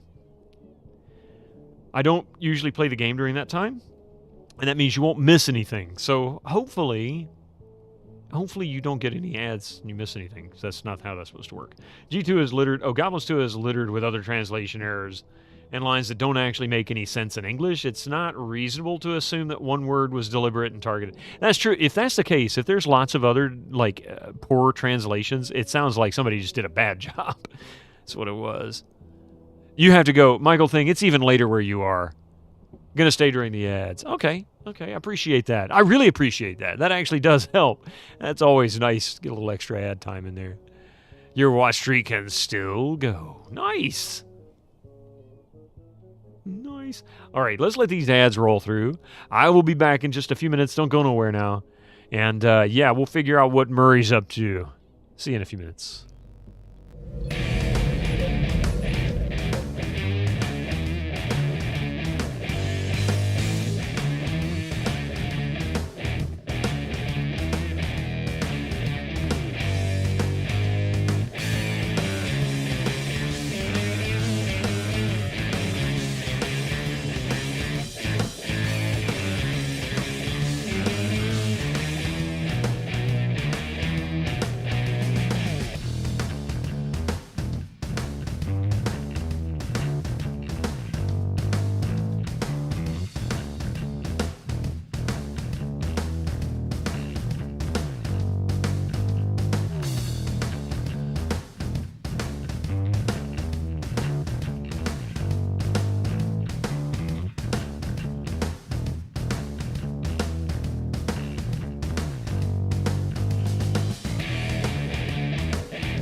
Thank you so much for that break. Welcome back. Let's see. Did we miss anything? All right. Thank you for those. You should have slept forever, go 8:03. Oh my God, you're jet lagged. Why are you jet lagged? Did you go somewhere? It's 1:02 in the morning. Yeah, I figured it was about 1 o'clock there, Montefe. 8:03. Good God, you must be. Are you? Well, you could be anywhere. Are you Australia or are you? Yeah, I guess that would be Australia. You're in. Oh, okay. Texas to Philippines. Holy crap. Well, that explains it then. 8:03 in the Philippines.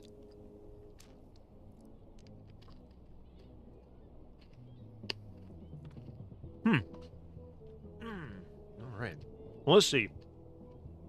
Are you sure you don't want to be a part of the ultimate insult? Absolutely not. I may be evil, but I'm not crazy. Michael Dink. Excuse me.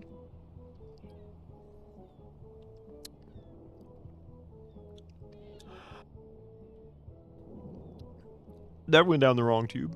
Anyway, thank you very much for being here, Michael. Thank you for bringing your people on over, too. I really appreciate that. That was really awesome. No, that's not one of mine. No, not at all. I still need to come up with something that can actually rock that good. I don't have that. I don't quite have that one down yet.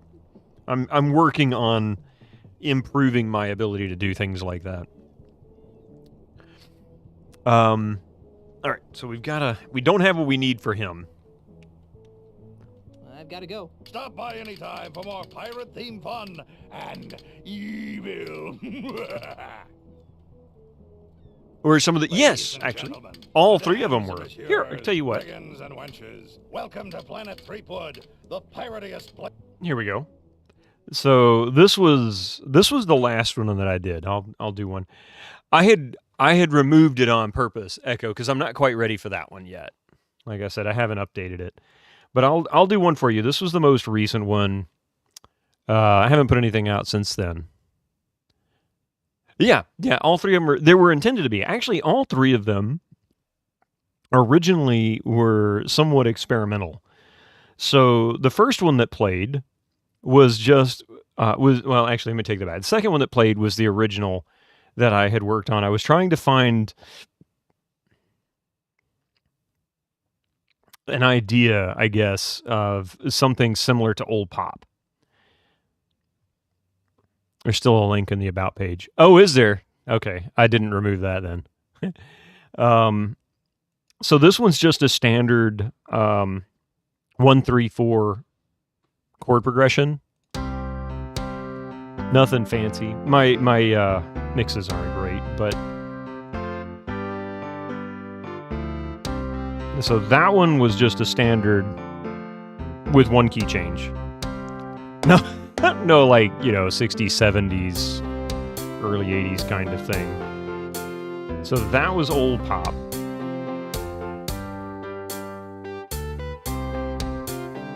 Just join the Discord. Yeah, they're all on Discord as well.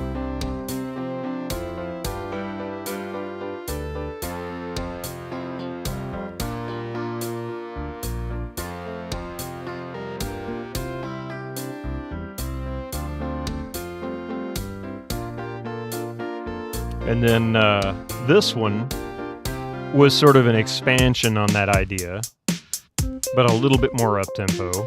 And this was actually based on a really cheesy melody I came up with. In fact, I even titled it at one point, This is just too damn cheery, because it really can be. Yeah, I always like this one too.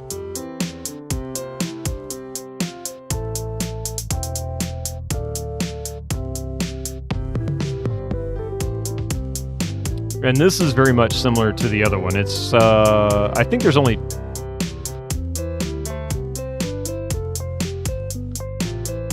Yeah, this is what... It flows nicely. Yeah, it kind of does, doesn't it? So this one came out second. There was others before this, but these were all part of sort of a theme that I was working on.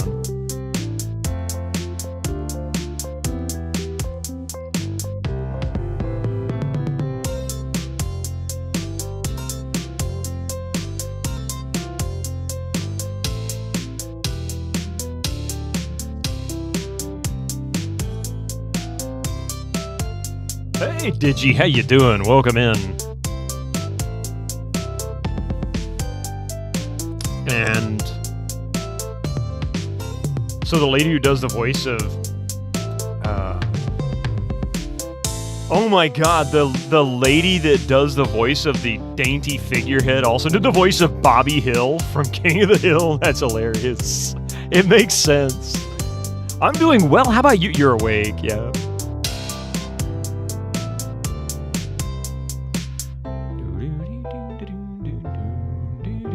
And then the last one here, this one I really like for a couple of reasons. One is that it is by far the most unique of any that I've done. I think it's probably the most progressive of any of them that I've done as far as I'm trying to achieve certain things that I hadn't done before. In this case, we're doing it starts off E minor, eventually goes to G, and then back to E minor. It's kind of moody sounding. I kind of took some liberties with moving in and out of the chord structure that it's established in, like you'll hear it at the beginning. This one I think catches a lot of people off guard because it starts off really slow and very dissonant.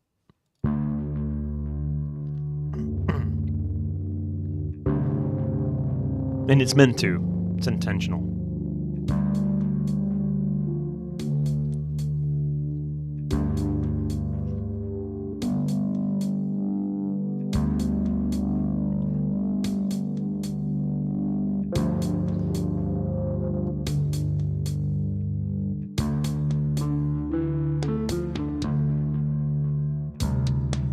Has no idea about E minors.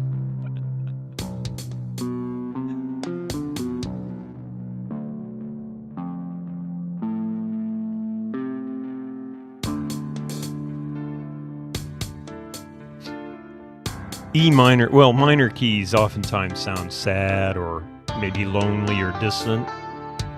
They can also sound happy too, but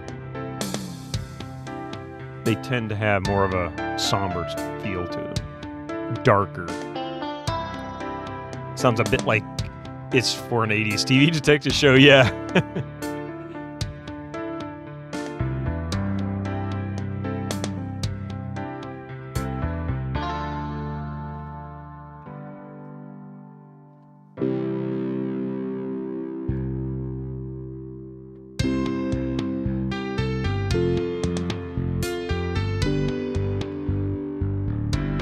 FF8 and seed mission breathing.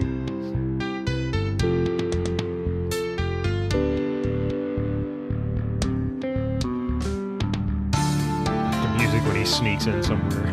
Goes to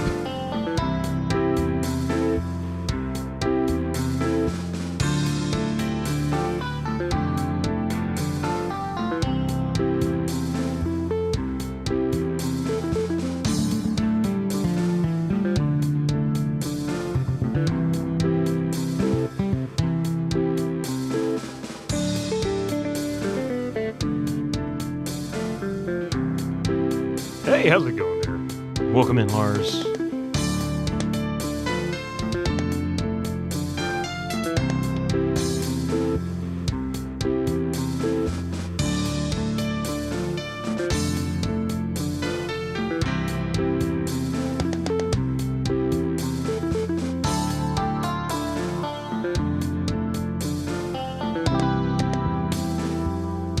Actually, nothing.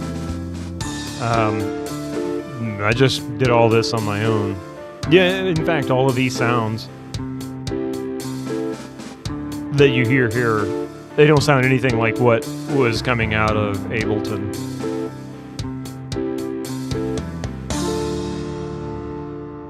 Train music. Yeah, so all of those were actually sounds that were basically just high quality MIDI sounds, but they sound almost nothing like what you heard there.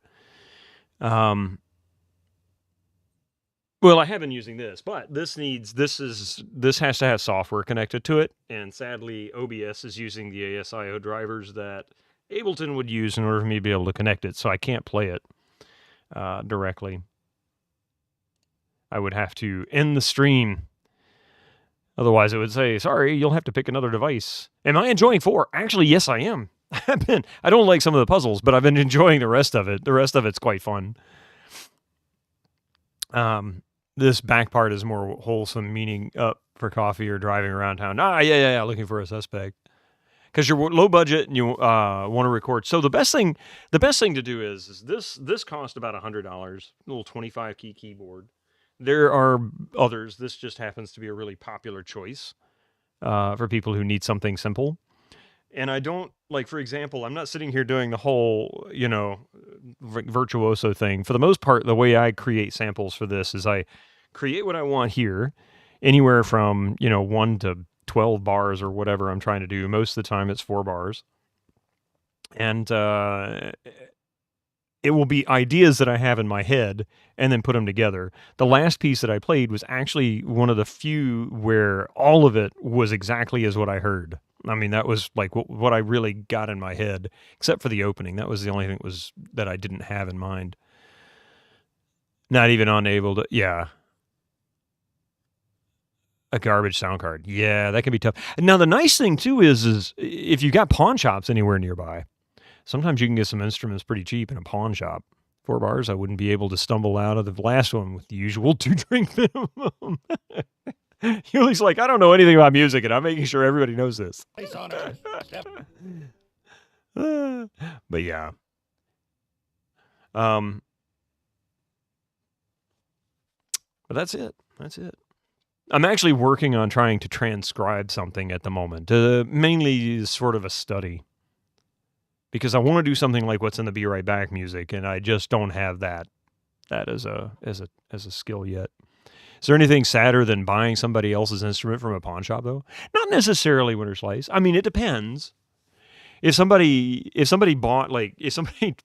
turned in a guitar, who's to say that's the only guitar they had? Maybe that was their student guitar, and they've moved up to a pro model, and they pawned it to help buy the pro model. I don't know. In Los Angeles, a pawn shop was better than a mall, but here in suburban Dallas, not so exciting. Yeah, it's probably not like great around here either. Heck no, pawn shop purchases are a fantastic feeling. They chose to sell it for drugs or whatever. That's their problem, not yours. Yeah, I mean, who knows? And sometimes, if you're really lucky, I remember in high school, one of the teachers that came. One of the music teachers that we had came in was talking about, he said when he was in college, he and his other friends, his dorm mates and bandmates and whatnot, they would go to pawn shops and they would look for instruments, like used instruments. He said they always knew that certain instruments the pawn shop owners knew nothing about. They might know something about guitars. They might know something about drums. But when it comes to most other kinds of instruments, and maybe a little bit about keyboards. But when it came to other kinds of instruments like woodwinds and brass, they were clueless because the people just don't really think. So they would go into these pawn shops and they would look for trumpets and trombones and whatnot, and they would go in and just completely destroy the proprietor of the store's idea of how good that particular instrument was, and then lowball them to get a cheap instrument out of them. I mean, that's a little bit rough, but Yesterday you listed various versions of Ultima 6 soundtracks. The MIDI versions can also almost play at the top in second place behind a great band. Yeah, depending on what MIDI you're using, they can sound absolutely amazing. Terminator Future Shock through a Sound Canvas 55, an SC55 sounds just top-notch. It sounds very, very much like the original theme to T2. Pawn shops are just not a thing over here at all. The whole concept is still alien to you. Really? So where would somebody take something that they no longer want? Maybe they want to sell it, but they can't find anybody to buy it. Is it just like consignment stores? Because, I mean, a pawn shop and a consignment store, there's a line there. I don't know how fine it is, but a secondhand shop, yeah. I'm just curious. I'm asking, genuinely wanting to know the answer to this, because I really, I'm sure there's something like that. Maybe not a pawn shop in in what we have here. Also, shops that will put stuff on eBay. Oh, well, okay, yeah. There's probably that here as well. Thrift, maybe? Do they pay thrift? Yeah, thrift shops. I mean, at least here. In fact, I bought a Blu-ray player from a thrift shop. $7 just Saturday. $7 for a working Blu-ray player. It's going pretty good, Abstractism. How are you doing? I was just running my mouth. Sorry. Welcome to Tuesday night stream. Like somebody said, somebody always manages to derail it, even if it's not me. Yeah, like half the pawn shops sell their good stuff online. Of course they do. It's like, I'll buy car parts online too, like that. I look for old car parts for an old Nissan that I have sometimes, and they're hard to come by. I could find a junkyard somewhere and hope they had a model that I have that I'm looking for parts for, and then hope that the one that they had actually has a working part that I could snag out of it. It's a pretty rare car. Over the course of 3 years, it was only, I think, roughly 25,000 units sold, which means it's not a good chance I'm going to find one in a junkyard that's not rotted out or destroyed. So I look on eBay, and a lot of those junkyards will sell their parts on eBay. That's really common. Technically, we have a word for pawn shop. Fandalai? I'm not sure how to pronounce that. Fandal. I know the P is silent, so Fandalai? I don't know. So it has to exist somewhere. But they generally only buy gold and jewelry these days. Yeah, I think that's their preferred trade for most pawn shops. That, and in the U.S., it's guns. If it's something you don't need, you bring it to a charity shop, but they don't tend to pay. Yeah, usually not. If you're desperate for cash, I don't know. I mean, if it's clothing and stuff like that, that's what we do. In fact, I went to the thrift shop that I got the $7 Blu-ray player from. I was dropping some old clothes off. Funtalaya? Yeah, it's not silent. Puffentlaya. Really? Oh, wow. Okay. Yeah, recycle yards are tough. If you were a Civic guy back in California, they would have had a stripped Civic after 40 hours at the yard. Yeah, I believe it. I believe it. I can't even remember the engine models that they would always go for. That would be like the first thing they would yank, which is order of new riding jacket online instead of buying one in person. So buy your gold stores also like to buy gift cards, etc. We were the pioneers of Bitcoin ATMs. Oh, dear God. It's more puffant, not puffant. Oh, okay. More puffant. So basically it's just like nothing in between the P and the F, and you say them together. Puffant. Interesting. That is a really interesting. Puffentlaya.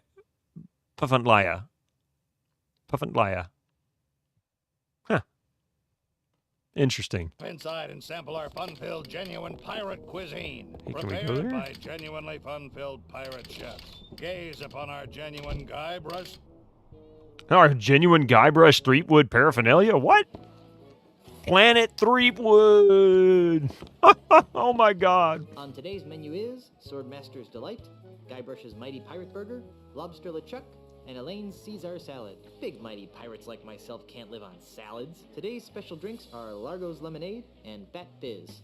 I wonder, Python deposit Laya loan, as in a place where you loan stuff. I wonder if because pawn shops, the idea behind a pawn shop is they can loan you money for an item that you turn in and they hold for collateral. Then you can come back to the pawn shop, pay the item off, and take it back if you choose.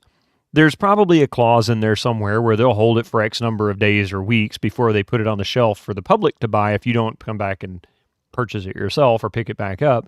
But ultimately, it is a loan shop. So I wonder if that's actually, yeah, that's what pawns are, a loan. Yep. Caesar salad was invented in Mexico. Yeah.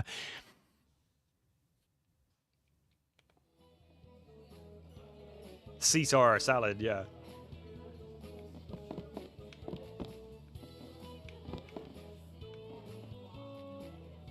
Great chefs of the Tri-Island area. Stainless steel chef, copper chef, tin chef. Never heard of any of these guys. Never heard of any of these guys.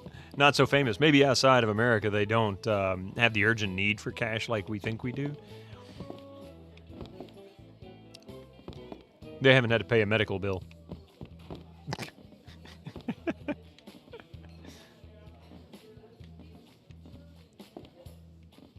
The best and only fish. Planet Threepwood. This place must be good. Planet Threepwood has won the Golden Fish Award in Jambalaya Town. Nice. People just sell everything online. You're right. You are right there.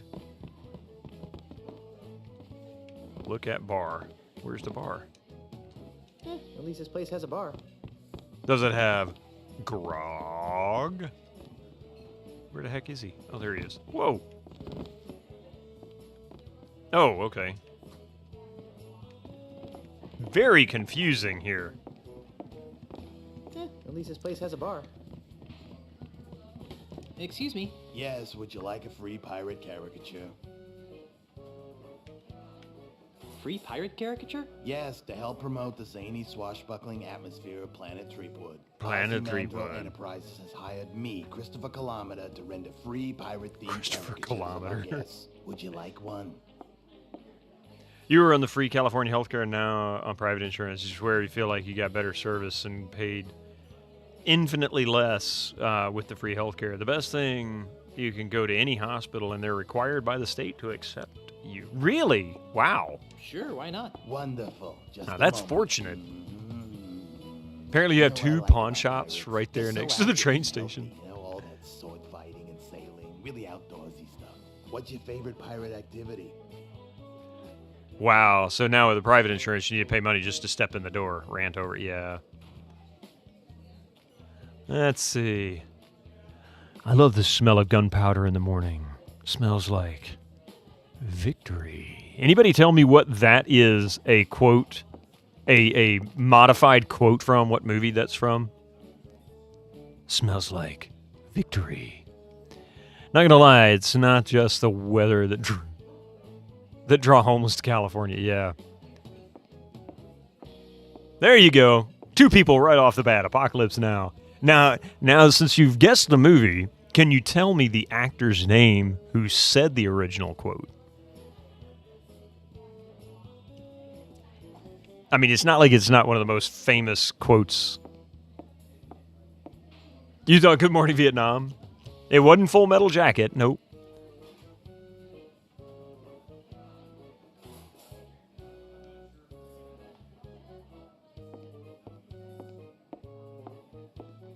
So you got it as Robert Duvall. Yep. Colonel Kilgore. I love the smell of napalm in the morning. Smells like victory. If you ask me, nothing can compare to the thrill of uncovering buried treasure. Well, that is If you ask me, nothing can compare how to it the all got thrill of started. uncovering buried treasure. But you should always be careful to lift from the legs, or else you could throw your back out. You know what else I like about pirates? Their wacky madcap accessories. Pegs, patches, parrots, hooks. They're just so darned whimsical. So What's your darned favorite pirate whimsical. accessory?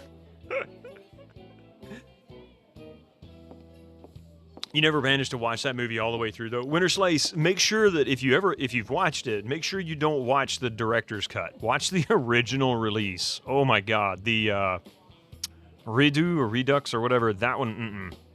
Don't watch it. You'll never make it through it. That's 3.5 hours of your time you'll never get back.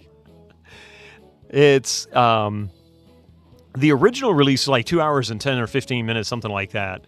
And while that's long, it's very strange. It's much, much, much easier to watch. It's more cohesive, I'll say that. The other one seems to have a lot of, like, there's a whole 20 or 30 minute scene with just the remnants of the French forces in Vietnam. And it's crazy. Yeah, save Redux for once you've watched the theatrical cut. Badly want more, right? Yeah, because that one came out in the late 90s, and I'd never seen that one. Well, I'd seen the original several times before I saw the director's cut, and I just didn't care for the director's cut version. It's too much. It's too much. And I'm not one to say that I always dislike director's cuts. I sometimes like the director's cuts, but most of the time they're like 10 or 15, maybe 20 minutes extra footage. No, this added like an hour and some time, like an hour and 10 minutes of footage to the entire movie. It was crazy how long how much they added to it. You watched a bunch of extended cut from the category I love the original and wanted more, but nobody else should sit through this. I'm pretty sure Francis Ford Coppola made a very good decision when he decided to cut all those out.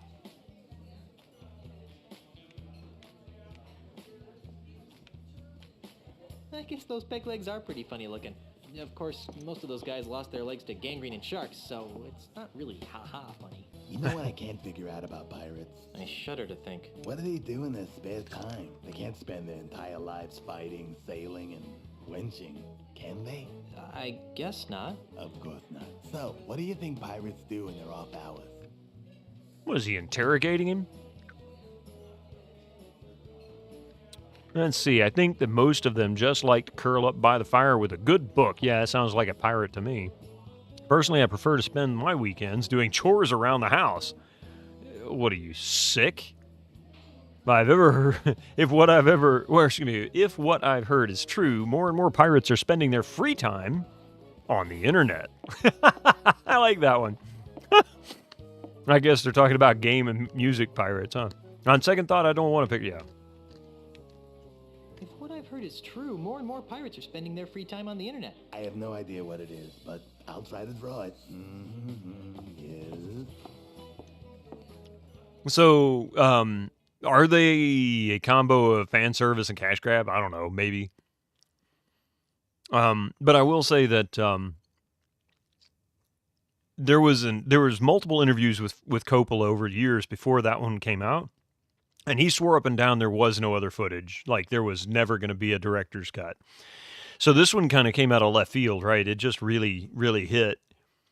And I think the reason he didn't want there to be a director's cut was because it just wasn't really that good with all the extra stuff in it. They filmed so much stuff for that movie, and putting all the extra stuff in there didn't help it. It was too long. The whole scene with the French, the remnant forces of the French it added nothing to the film. Like you could, when you remove it, you'd never know it was gone. And it was just dry and boring. This game is very 2000s. Titanic, Napster, you can feel it all. Yeah, isn't it? And a little bit of, yeah. Oh, and there was also an O.J. Simpson reference in here too a couple weeks ago. Maybe it depends on the movie and directors. Yeah, it depends on the movie. Like, there are some director's cuts that you just don't notice the extra scenes.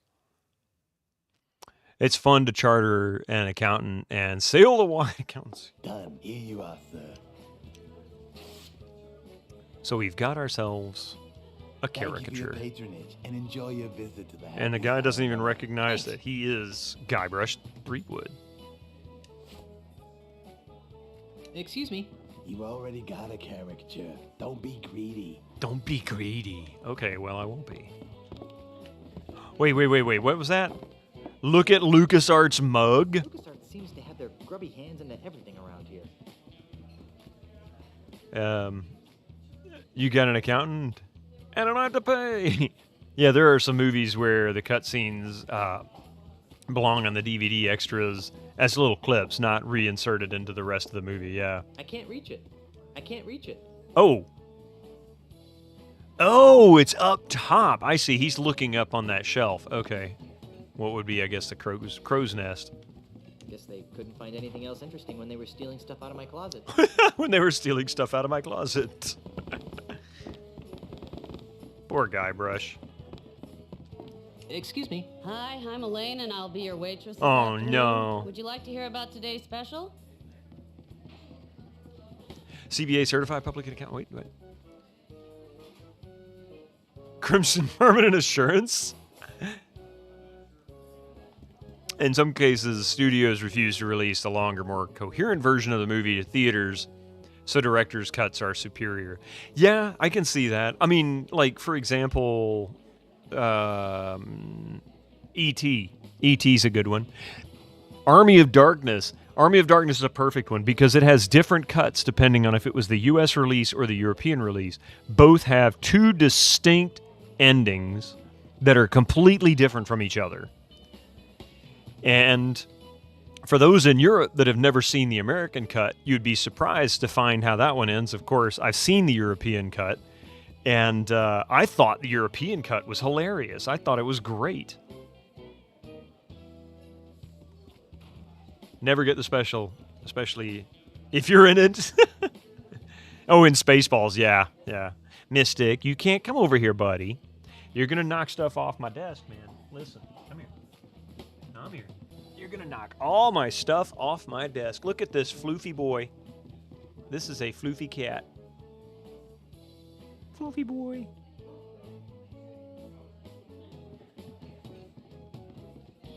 He says, oh no, he's going to rabbit punch. It's all he knows how to do, just rabbit punch. Oh no, not again. There you go. There you go. All right. Now then. Who? Big Lion? Hey, Pittsburgh. All right, buddy. Go on. There you go. Sorry. Did the EU cut out the gun battle at the end? No, actually. I don't want to spoil it, but let's just say that the ending version in the US, Ash ends up in one place, but in the European cut, he ends up in a completely different place. I don't want to spoil it. It's two totally different endings. They are not even remotely related or close to the same. And that was Mystic, Pittsburgh. That's Mystic. He's just over 2 years old. I'm gonna have to ask you to lead the store. I'd love to hear about today's special. We call it Stan's Budget Bologna Sub. It's 4 pieces of bologna, ham, and turkey smothered in 3 types of cheese on rye bread. Ew. That's funny. We've been getting that reaction all day. What kind of place is this, anyway? This is Planet Threepwood, one of a chain of restaurants dedicated to showcasing the exploits of the Tri-Island area's most famous pirate, Guybrush Threepwood. Pepper had just had her second birthday today. Vomited all over the walls. Excuse me? Her birthday is February 22nd, 2022. Mystic's is February 14th, yeah. It's a guesstimated date, but it's probably within a week or so. Or less. Yeah, it depends on why the cuts were made. Sometimes the first cut is great, but the cut to fit a time slot in a theater or a TV, those you want to restore. Sometimes the movie drags don't restore those. Sometimes cuts are made for rating reasons. There it's a toss-up, depending on whether it's gratuitous or actually adds to the movie. Yeah, exactly. The Galaxy Quest, they cut out or redubbed a lot of lines throughout it because of an R rating. They wanted to keep it PG, or PG-13, I think it was. But E.T. had a totally different ending originally and was never publicly released. They did a public test viewing of it, and it did really poorly. That ending I'll spoil because I'm sure you can probably find parts of it somewhere if it's not on YouTube by now. I've never really looked it up. But basically, in the original ending, Spielberg insisted that E.T. die at the end of it, which is really sad. It's a sad ending anyway. But apparently the studios pressured him to change the scene to something that was a little happier. So E.T. gets to go home and live, basically. Yeah, the non-PG. Yeah, they did it badly, but they did it. I think they did it on purpose. Yuli, I swear. I think they did it on purpose. I think they decided that if they were going to cut it so that they could get it off of an R rating, then why not go ahead and just leave the obvious mouth movements for certain words so that it's really obvious that it was dubbed. It just fits that movie. Sure, Mystic won't be offended if you get his birthday exactly. At least not more offended than his usual background state. That's true. I'm Guybrush Threepwood, and I'm not too thrilled about this place. That's He's a good offended. answer. What? Everyone knows that Guybrush Threepwood is about 6'4", has a scar about yay long over his left eye, and a big black parrot. No, really, I can prove it. Ask me something only Guybrush Threepwood would know. Okay. What are your parents' names? Stargaze 1, the extras don't add much. They're just fun little clips for a fan, though. Yeah, see? I had no idea what you just asked. George and Gracie? Ha! Everyone knows their names were Harry and Carrie. I didn't. Then maybe you aren't really Guybrush Threepwood. I guess not. I guess not. So who are you supposed to be? I'm Lane Marley, the pirate princess of Melee Island. Hey, baby, you can be my Lane anytime. What? Nothing. Whose brilliant idea was this, anyway? Planet Threepwood is a wholly owned subsidiary of Ozymandias Enterprises. I should have guessed. By Grabthar's hammer. What a savings. Also, why are the islands trademarked? Because I think it's just them being silly. It's just supposed to be a joke. George and Gracie are the whales from Star Trek and The Voyage Home. Yeah, George and Gracie are the whales from Star Trek Voyage Home, but George and Gracie and Voyage Home were actually named after George Burns and Gracie Allen. So good night, Gracie. Night, Gracie.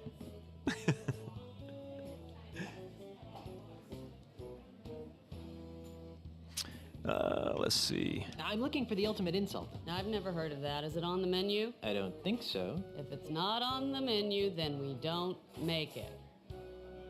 Well, double dumbass on you. That was always one of my favorite lines out of The Voyage Home. Kirk walking through San Francisco and all these people being typical crowded city attitudes. And he's like, I just don't understand this. Herman and Eloise. Yeah, forget the other.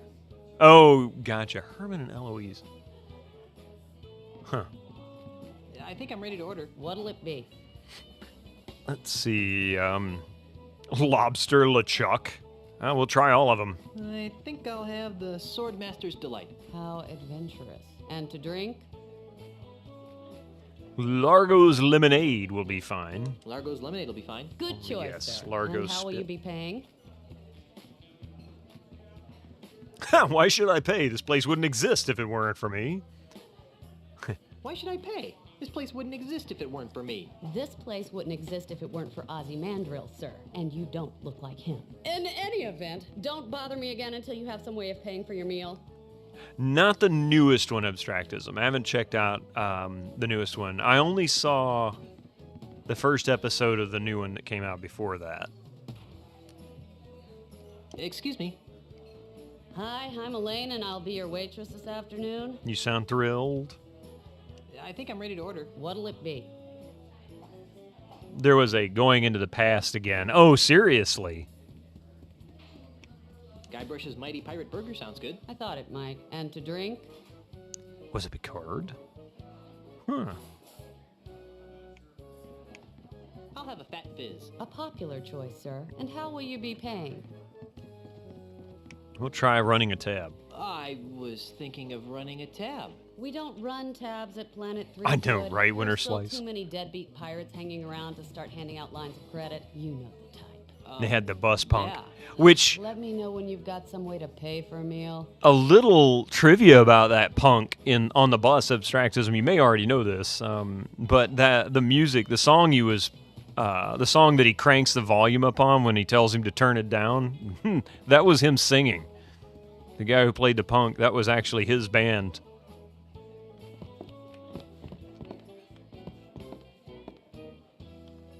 Wait, Murray's arm. I wonder if Murray knows that they have his arm on display in here. I can't reach it. I can't reach it.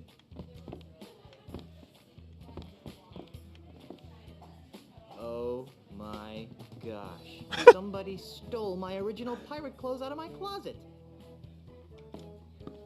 Hey, look, but don't touch. One of the staff guys, yeah. Picard had time travel. Discovery had time travel. Strange New Worlds had a great time travel episode.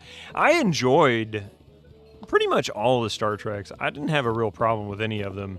But the one of the two live actions that came out over the past like 6 or 7 years or whatever, not Strange New Worlds, that's the latest one. What was the one before that? I can't remember.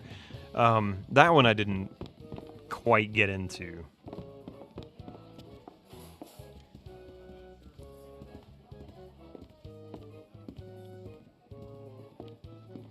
Pardon me. Yeah. You're a little goofy looking for a pirate, aren't you? You're a little goofy looking for a pirate, aren't you? Oh, gosh. Me a pirate, don't I wish now. Pirates are the coolest. I'm a vacationing pet shop clerk, don't you know? Don't you know? Yeah, I don't either, Nukem. Yeah, STD's not good. The Lower Decks crossover was really good. I've watched a couple episodes of Lower Decks, and I actually enjoyed that show. That's pretty good. I should watch more of it. Do I have to be a science fiction fan to watch Star Trek? I've never seen anything about it, and I'm just not sure if I can do it. Not really. I mean, it's a drama for the most part. It's a drama with some light comedy. Of course, it's centered on a sci-fi era, but aside from that, I don't like sci-fi and you love Star Trek. Yeah, see, there you go. Best testimony I could possibly get for it. It's just a setting. Exactly. Strange New Worlds is really good because they picked up where Discovery left off. Oh yeah, TNG and DS9 are your faves. I've only watched the first 5 seasons of DS9, and I didn't have enough time to finish the series. Did I watch the first 5 or was it first 3? I don't remember. How many seasons was DS9? Wasn't it 7? Aren't you afraid of encountering real pirates? Oh, nah. Everyone knows that Ozymandias swept the island clean of those real scary pirates. Well, thanks to him, I can indulge my passion for pirate memorabilia, if you must know. Without the hassle of dealing with pirates. What would you say if I told you were looking at a real pirate right now? What would you say if I told you were looking at a real They were okay. pirate right I knew now? TNG was 7. Oh, get out of here right now. Real pirates have scars and parrots and peg legs, stuff like that. There. You look more like one of those squeaky clean pirate performers that Mandrill's hired to entertain the tourists. Oh yeah, messing around with a crystal. Yeah. But I am a real pirate. I'm Guybrush Threepwood. Oh, don't be stupid now. The real Guybrush Threepwood is over 7 feet tall. I don't think he's like some monster. With the blood of his enemies, and he has the ghost of his favorite parrot. Wow! Oh my God, this I'm scarier than I thought. history. I'm scarier than I thought. But I'm a real pirate.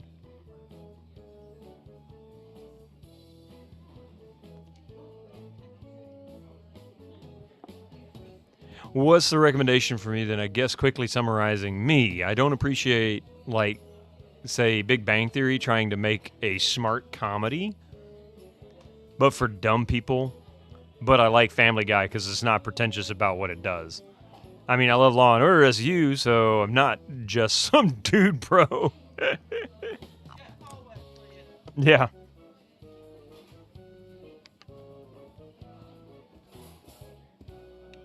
I'm looking for the pieces of the ultimate insult. Is that one of Planet Threepwood's toy giveaways? No, it's a volatile voodoo talisman of indescribably psyche-destroying power. I'm trying to stop an undead evil pirate from assembling it. Oh, cripes, a quest? This is just like my pirate role-playing games at home. What does this ultimate insult look like?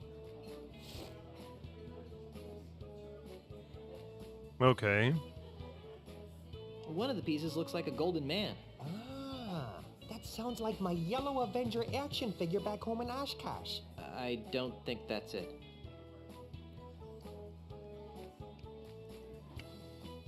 One of the pieces looks like a bronze pirate hat. Nope, I guess I don't have the experience points to come up with a clue. I agree with Winter Slice. If you're not sure which Trek, I would say watch TNG, like Next Generation. Start with like season 3 or 4. Don't really try to watch 1 or 2 if you're on the fence with sci-fi, because the first season was rough.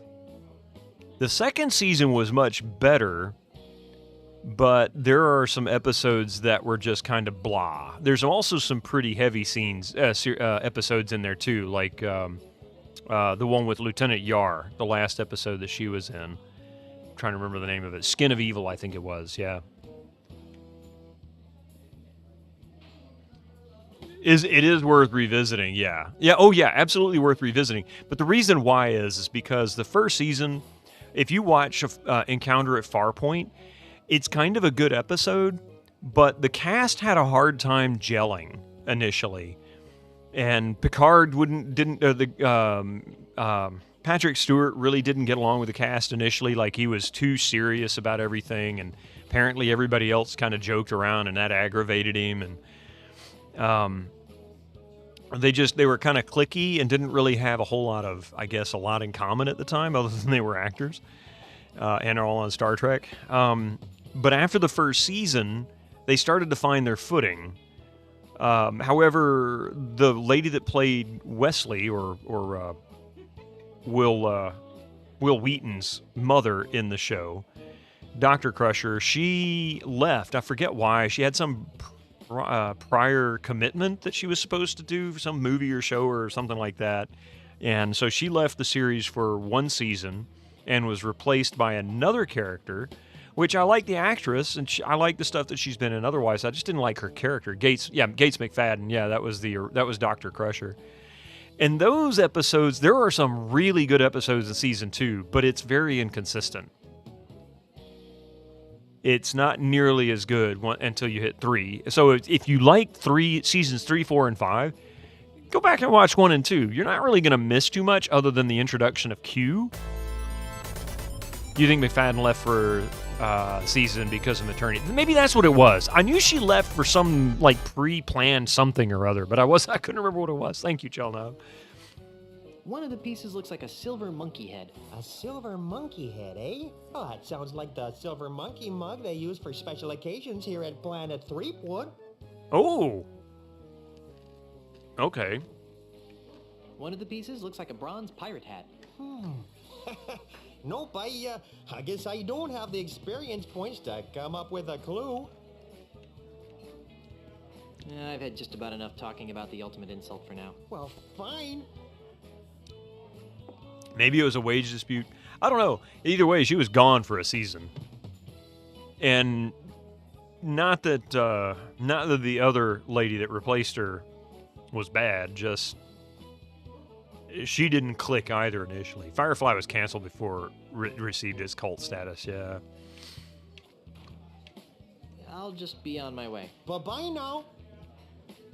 Oh, really? Quick Google says producer disliked her and fired her? I didn't know that. That I was unaware of. What kind of trivia do you want? Let's have some obscure trivia lore. Okay.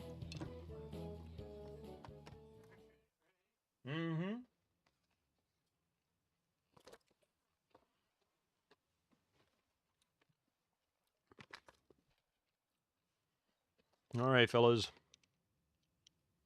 Pull up your chair while I tell you a story.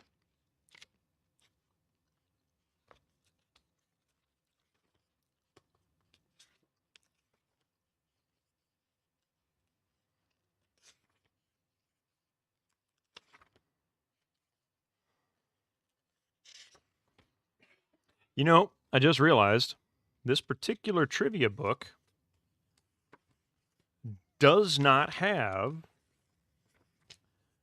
a, what was the second doctor's name? I can't think of her name. Dr. Maybe it was later then. Just remember her saying something about having to leave the show due to pregnancy. Pulaski, yeah. There's no Pulaski in here. She's not listed. It's all right.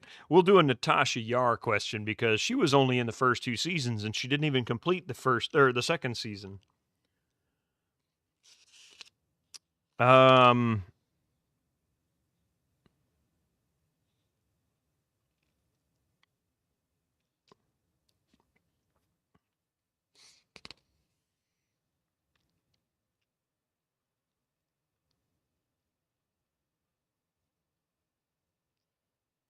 True or false? Lieutenant Yar's mother told her to join Starfleet. True or false? I'll have 2 number 9s. No one liked Pulaski. I can't say I didn't like her. I didn't like her in that role as much. I like the actress. She's been in a lot of stuff, and she's a good actress. Just maybe if she'd had another season, she could have really connected. Charlie, have you say false? Let's see here. Honestly, can't remember. But most of the answers for Yar, I do know the answers to. I didn't even have to actually look.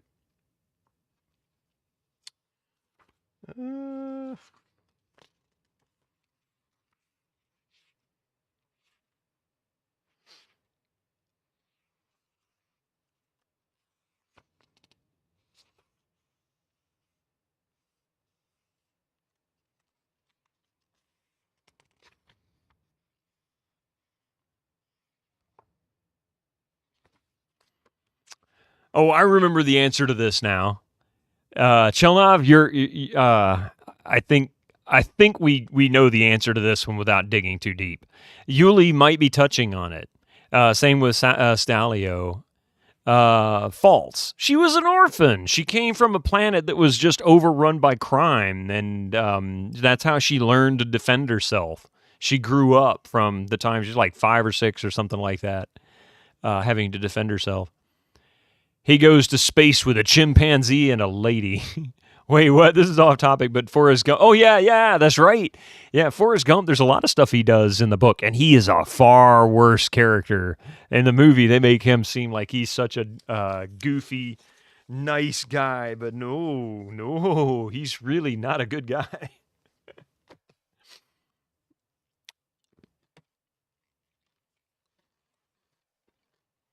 That was a good episode when yeah. Yep. Yeah, the book came out in like the 80s, I think. 70s or 80s. Came after the movie? Are you sure? I thought the book came out before the movie. I may be wrong. You might be right. Let's see.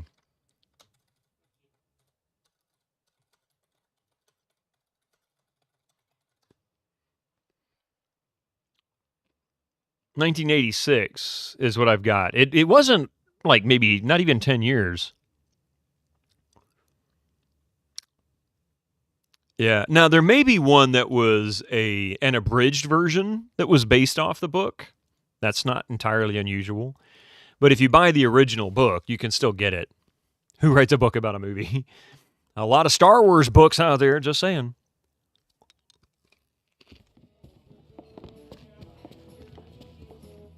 There's nobody here. Bet there's someone here when a customer tries to leave, though. Yeah. Hollywood Idiot Inception. Yeah, it usually ends up being just an abridged version. Oh, I see. There's lots of movies. Yeah, that's right. The lady who played Pulaski played 3 different characters in the original Star Trek series, right? I want to say she played one of the nurses in the original Star Trek series. A lot of movie adaptations, especially, had those in the days before VHS. Heard they wanted to do a version of it with Arnold Schwarzenegger called Forrest Pump. That sounds a little too bad. Yeah, the Forrest Gump novel was written and published in '86. Yeah, that's what I looked up. Hey, Reg, how you doing? The book that inspired the movie. Yep. No, you're fine. Hey, Grandma, let me tell you something. I make so many mistakes in my timelines on this stream. It's embarrassing. Oh my. Elaine's gonna have a fit if she sees this. They made her look fat. Uh-oh. That's great. Why? I have the real thing at home. You own books based on the first Fox X-Men movie and also the Stargate novelization by Bill McKay, which they turned into a 5-book sequel series.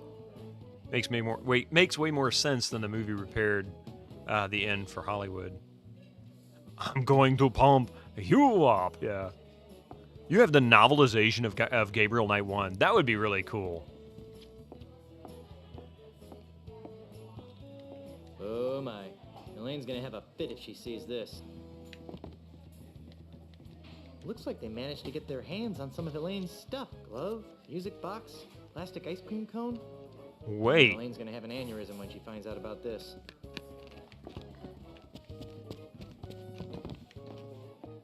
I wonder what the secret is.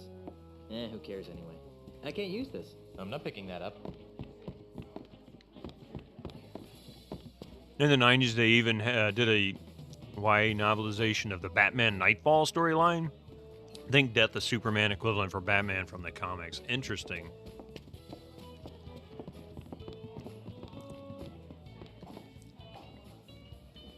I've got a shirt.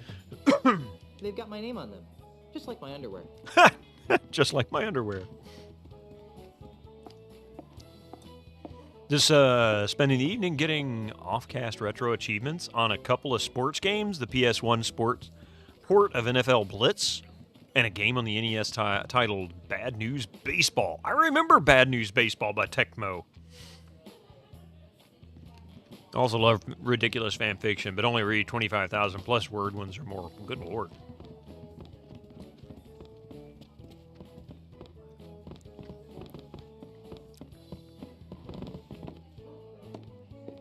Evidently the Bad News Baseball Chivo.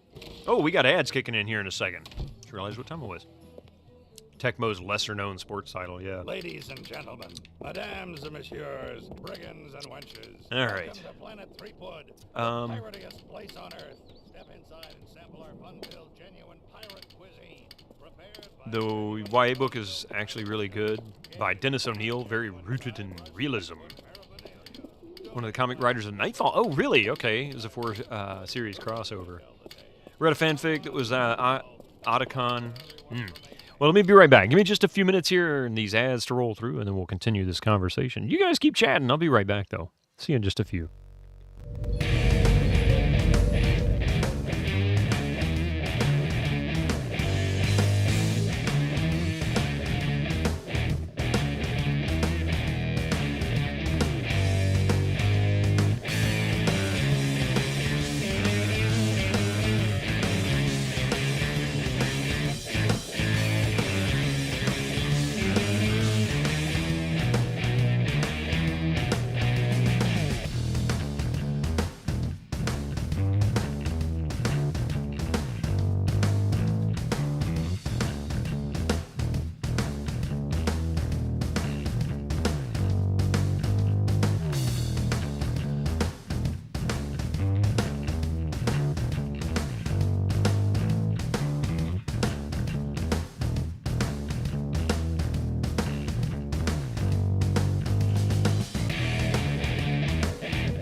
I saw Then Bad Santa Guy remade it, and all I could think of was Bad News Bears. Must be Billy Bob Thornton. Yeah. That's got to be who you're talking about. All right. Thank you for that little break there. It's actually our last break. Tiny Lafitte. He doesn't look tiny. What a jolly-looking statue, but it looks like someone's taken a crowbar to its head. Oh, wait a minute. That's the brass pirate hat we're looking for.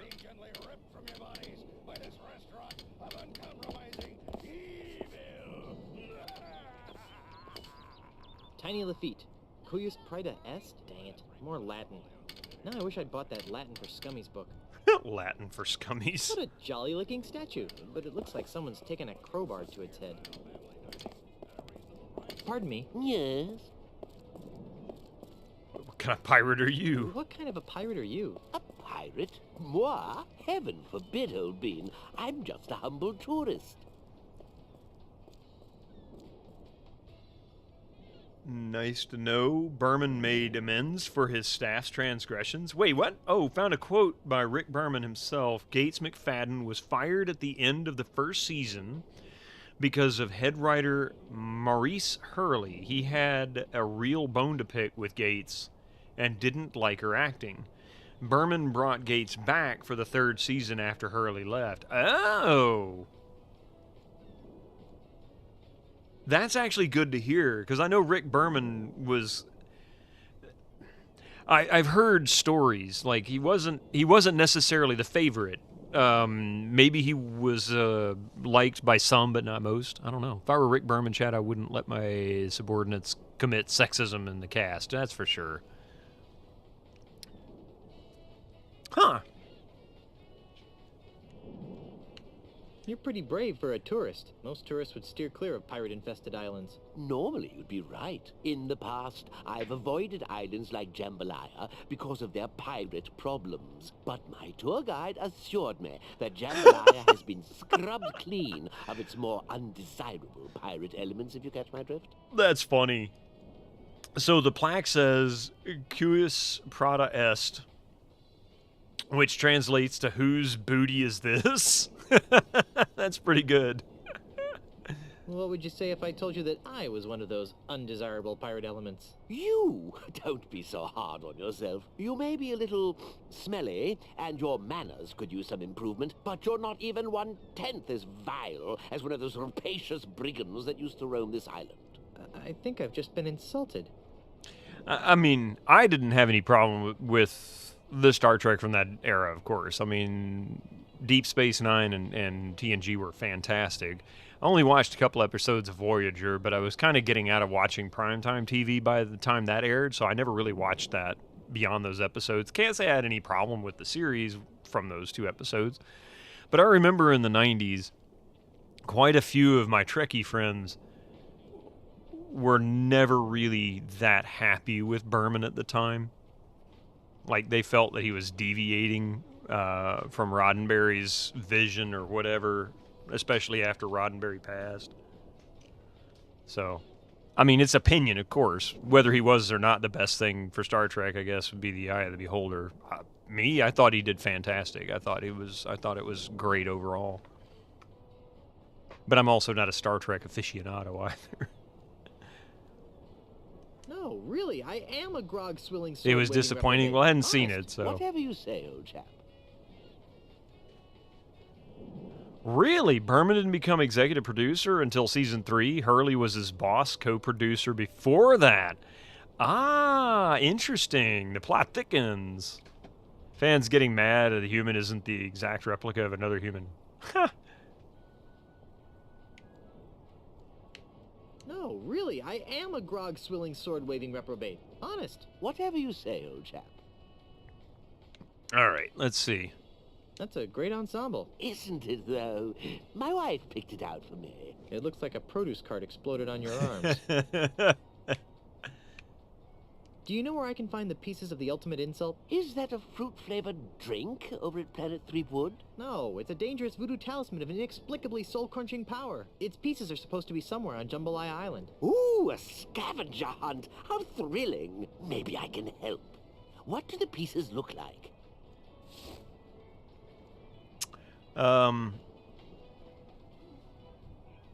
You don't like how people get angry when somebody new takes over. Yeah, there's always that risk.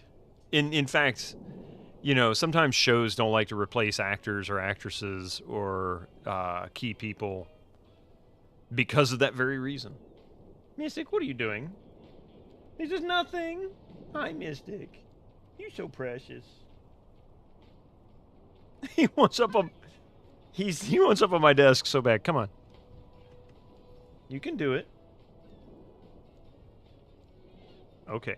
If I move this, now you can do it. He says, no, I'm going to play with the hat that you just threw on the floor. Turkey bacon sucks. Bring back pigs. Yeah, these are matters of taste. People shouldn't get riled up over such changes. Yeah, I mean, like Digi said, I mean, I'm going to expand on that a little bit if I can. If you're enjoying it, what's wrong with it? If it's you know, if it's fun, play it. If it's fun to watch, watch it. Voyager had a pretty good pilot, but they settled into a weird blandness after that, leaving a lot of plot threads dangling. I always kind of felt like by the late 90s, Star Trek craze that was rekindled in 87 or 86 or whatever with Star Trek Next Generation was starting to wane. The guy Guybrush is talking to looks very vaguely like me. I don't have Jay Leno's chin. How you doing, Needles?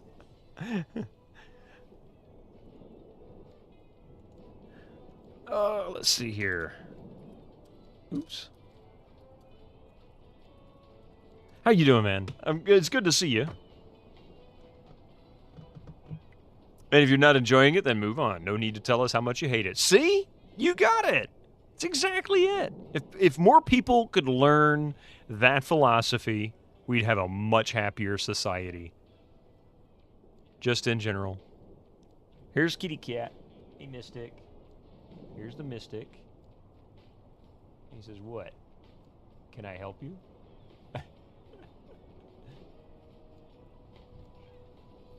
Also, Kitty. Kitty. He said, Kitty.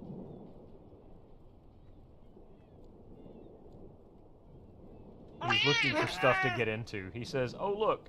Cables. There's a mouse. Let me play with that. He says, anything that'll get me attention. Tech support is here. Hey, 4-8 Gamers. How you doing? Invasion of the Floof.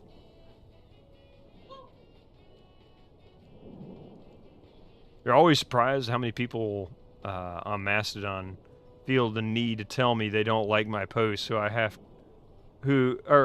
then have to help to unfollow me by blocking them. See, you show them how to use it, and you show them how Mastodon works. One of the pieces looks like a golden man. Nope, nothing comes to mind. One of the pieces looks like a bronze pirate hat. A bronze pirate hat? That's interesting. Why? Take a good look at this statue, boyo. It's missing!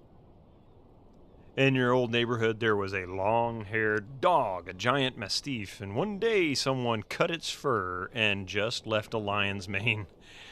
The dog's name was Jake, so we called him Jake the Lion.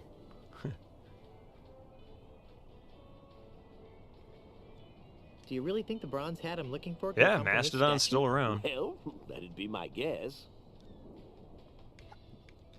One of the pieces looks like a silver monkey head. A silver monkey head, eh? Sorry, I'm drawing a blank.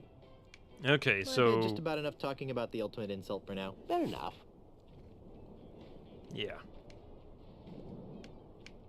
What are you doing? I'm admiring the craftsmanship of this statue of Jambalaya's most famous pirate, Tiny Lafitte.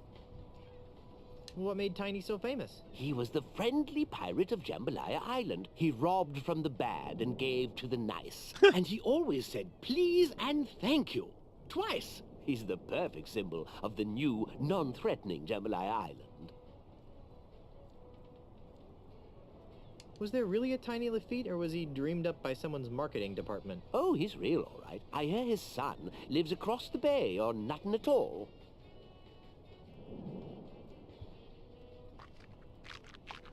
What happened to the top of the statue? Looks like someone gave Tiny a bad haircut. I'm not sure. Rumor has it that some vandalous pirates from Nutton Atoll stole the statue's hat, but I don't believe it. They do a pretty good job of keeping those types off of Jambalaya. Okay, so we have a potential location for the hat. Hey, Ray! Yeah, Ray, I spent the first hour of the stream still trying to solve that puzzle. And it took somebody looking it up to realize that I had to do something relatively obscure. I'm on the fence as to whether or not I could have figured that one out on my own. Sorry to bother you. Yeah. No bother at all, Obeen. But yeah, it turned out I was missing one thing. Micro-groggery. Micro-groggery. Personally, I prefer the macro-sized grogs. The macro-sized grogs.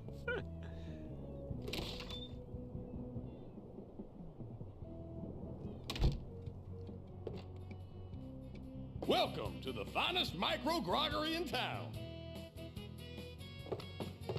Oh, wait. This must be where grog comes from. Look at Mr. Grog Machine. Was it like Mr. Coffee? Hey, it's Carla. She looks like she's had one too many. Carla! Where? Where?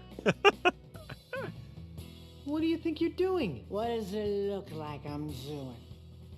Looks like you're trying to drink yourself into oblivion on crappy micro grog. It looks like you're trying to drink yourself into oblivion on crappy micro grog. Hey, that's a great idea. Thanks for the suggestion. Why are you getting drunk? I'm drink to forget. Forget what? I forgot.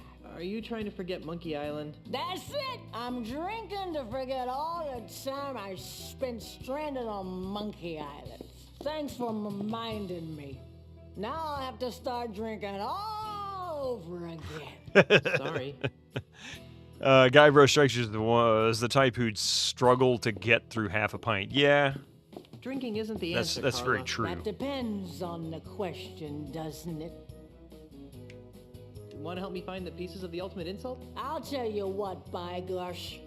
Brush guy. My gosh. Feet good. I'll stay here and keep my eye out for any pieces of the ultimate insults that come by. Okay? All right then. Barkeep! More grog! You miserable master. More grog, you miserable master.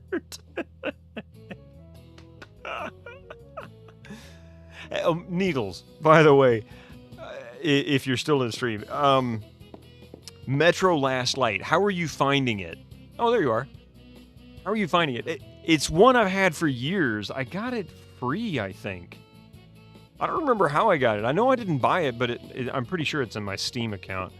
Either that or I got it on Epic. Girl's having lots of fun, and she won't remember it later. She's having about as much fun as our neighbor was having. Does Guybrush ever drink the entire series? He's around booze a lot, but I think the most he does is spit it in number 2. Yeah, I think that's the only time he actually drinks. And I don't think he even swallows. In fact, I wouldn't be surprised if he didn't pull another pop culture quote and say, I never swallowed. Oh boy, that would have a dual meaning to the whole. So, yeah, anyway. Metro is solid. It's mostly on rails. Ha. I sat and watched you on rails the whole time. Literally on a minecart rail. Decent storytelling, decent shooting. It's worth checking out. Cool. It may be one that I just play off stream at some point because I've wanted to play it for a while. It looked interesting. It kind of struck me as sort of a first-person shooter linear version of Russian idea of Fallout. How do you like this place? It's horrible. The grog is weaker than my pinky finger. They won't let me get into any short fights, and all the chips have cottage cheese on them. Yeah, that's nasty. Well, if this place is so awful, why don't you leave? 2 reasons. 1, This is the only place a pirate can find a drink on this godforsaken, family-friendly heckhole of an island. And B, I think someone has stolen my legs. Why? Because I can't feel them anymore. I think someone's stolen my legs because I can't feel them anymore. Wow. I'll let you get back to your shore leave. So play the first one first.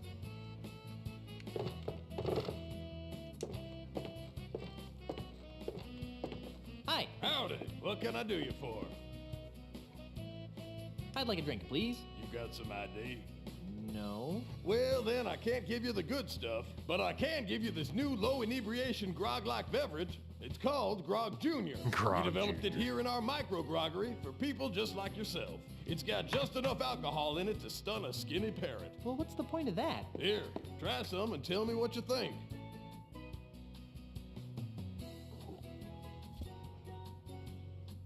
Let me guess. He gets drunk off Maybe near later. grog.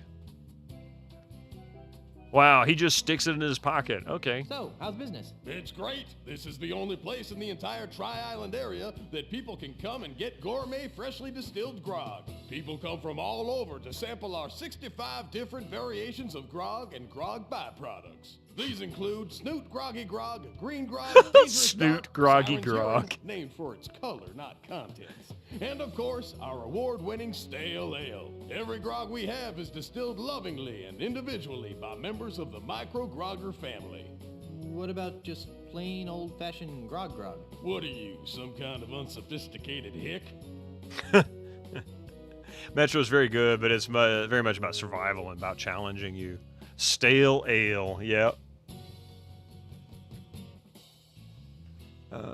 Tell me again about the greatness of your micro groggery. No, It's it's great. not. This is the only place in the people come. These include Snoot Groggy Grog, Green Grog, Dangerous Dark, Siren's Urine, named for its color, not contents. And of course, our award-winning every grog we Siren's Urine? What do Okay. you? Let's see.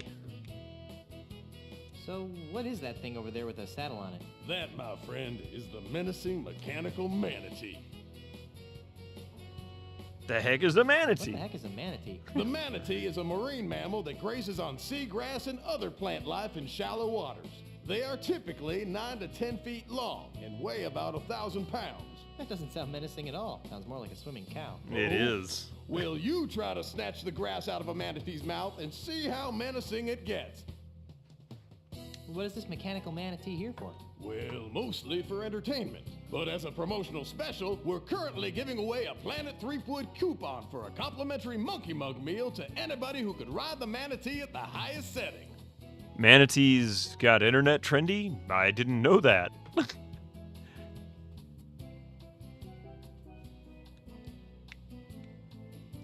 I'd like to take a crack at riding that manatee thing. Alrighty, let's see what you got. Here we go. Guybrush gonna get tossed Okay, off the I'm mechanical going to manatee. start at the bedwetter setting, which shouldn't be any trouble for a stout young guy like you. Ready? Bedwetter setting. Ready. You think of them more than you used to? Whoa! Ooh. Ow. Oh. I've seen drunk old ladies who were able to hold on tighter than that. Wow. Bedwetter. What a jerk. All of a sudden, he's now controlled by the D-pad instead of the analog stick. Mystic, what are you doing, buddy? Hi. Howdy. Great hat, man. Aw, Nicomancer.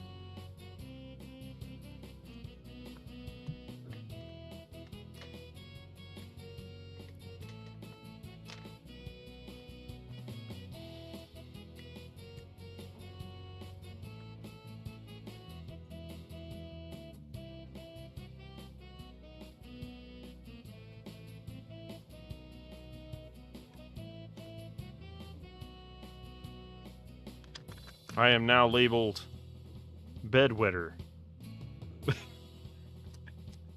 Coffee disagrees, but She would know. She has to sleep in the same bed. Wait, did you actually change the key bindings when Guybrush is drunk? No, I didn't. I've been using a controller for his movement and for everything, pretty much. And it went from using this controller to the D-pad. It went from the analog stick to the D-pad. Oh, did they? They might have. They might have. Maybe it's something like Metal Gear Solid or something like that. When you fight, what's his name? The chameleon dude. It's a waterbed. At least it is now. Now, I don't know if that's the case, though. I have no idea. It's weird. Why does this island seem so wholesome? Well, the inhabitants of this island, in conjunction with Ozymandias Enterprises, have worked very hard to keep this island friendly and clean and family compliant. Family compliant? Yeah. We don't have much use for those surly ragamuffin pirate types around here. They're not very good role models. Role models? You sound surprised. So you're not one of those scruffy, undesirable pirates that are always scaring little kids, are you? Oh, no. I try to plant a tree and give insult sword fight, grammar lessons to children every day. Well, good for you. Psychomantis. Yeah, that's it. That's it. Psychomantis. Have a nice day there. Let's see if he's still being controlled by the... Yeah, he's still being controlled by the D-pad. So I don't know why all of a sudden it's changed that. I don't know if that's intentional. Even the menus changed. Now the menu... Did I switch? Oh. Never mind. I forgot. I hit the mode button on there, so it turned off the analog stick. That's what it is. I'm going to leave that on, though. I kind of like him being controlled by that better. It's a little easier to move around.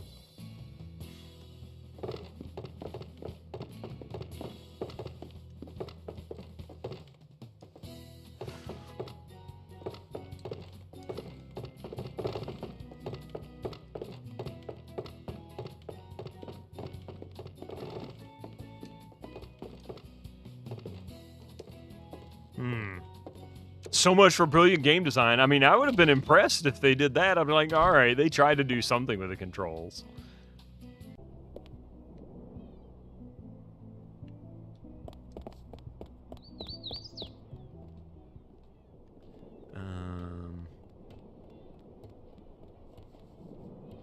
Yeah, it would have been very uncharacteristic for this game, yeah. Especially as bad as the controls are, they would do something that fancy. Mesdames and messieurs, brigands and wenches, welcome to Planet Threepwood. Let's see, what's this place? Star Buccaneers Coffee. Star Buccaneers Coffee. Wow. I don't think I'd ever even been or heard of a Starbucks by this point. I might have heard of them. Actually, I don't know. I know there was a coffee shop in the bookstore I would go to around the time this came out.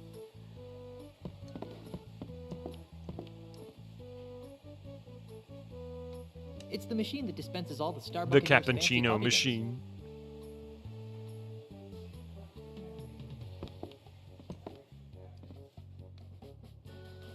That's a big pile of cups.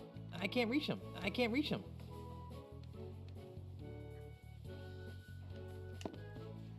Welcome to Star Buccaneers Coffee House. Can I help you, sir? Grog me. Sorry, sir, but we don't serve straight grog here. But we do have some nice grog-flavored coffee drinks to choose from. But I want a grog. You'll have to go over to the micro-groggery for that, sir. You don't care much for Starbucks? With independent businesses. Only thing I ever get there for myself is just an Americano, and that's only if I go there because of other reasons, like if Coffee wants something from there or something. And that's rare, yeah, she's very rare. They just opened a new coffee shop just down, like 5 minutes from here, if that. And I want to give them a try. It's not a Starbucks, I forget what the name of the company is, but yeah. But doesn't your company prey on the competitors? Predatory practices aren't good for anyone except the consumer. Instead of having a one-stop shop that offers a single bland choice for every item you may want, we I prefer agree, to Needles. specialize It and does give our usually end up customers tasting like it's a literally little hundreds burnt. of confusing options. See? Chelnov says the same thing, yeah. And then you pay a lot for it, too. I'd like a coffee drink. Excellent. We have many fine drinks to choose from. Okay. I'll have your coffee of the day. Our featured coffee is the iced Grogacino. I'll have one of those then. Iced Excellent choice, Grogacino. sir. One iced Grogacino. 350 jambalaya bucks. Wow. But I don't have 350 jambalaya bucks. Talk about inflation. Oh, well, I'm sorry then, sir. It's well worth it, though. We're offering free refills. Don't with look every at your tea purchase. person. I'll come back when I have something figured out. Have a nice day, and visit us again soon. Visit us again soon. Welcome to Starbucks, and here can I help? I'm a mighty pirate. Surrender your women. I'm a mighty pirate. Surrender your women. Very good, sir. You almost sound like a real pirate. Can I make you a coffee drink? Tea and hot chocolate for you, which are so hard to screw up even Starbucks can't manage it. Pirates don't drink coffee. Sure they do. Sitting down with a latte to discuss piratey things with their pirate friends is a pirate tradition. Not the pirates I've met. Perhaps you're hanging out with the wrong crowd. All the young hip pirates are drinking coffee drinks now. Can I make you our most popular drink, the iced Grogacino? I'll have one of those then. Excellent choice, sir. One iced Grogacino. 350 jambalaya bucks. But I don't have 350 We already jambalaya covered bucks. that part. Oh, well, I'll come back when I have something figured out. Have a nice Yeah. day. I and guess visit us again soon. At some point we find money somewhere.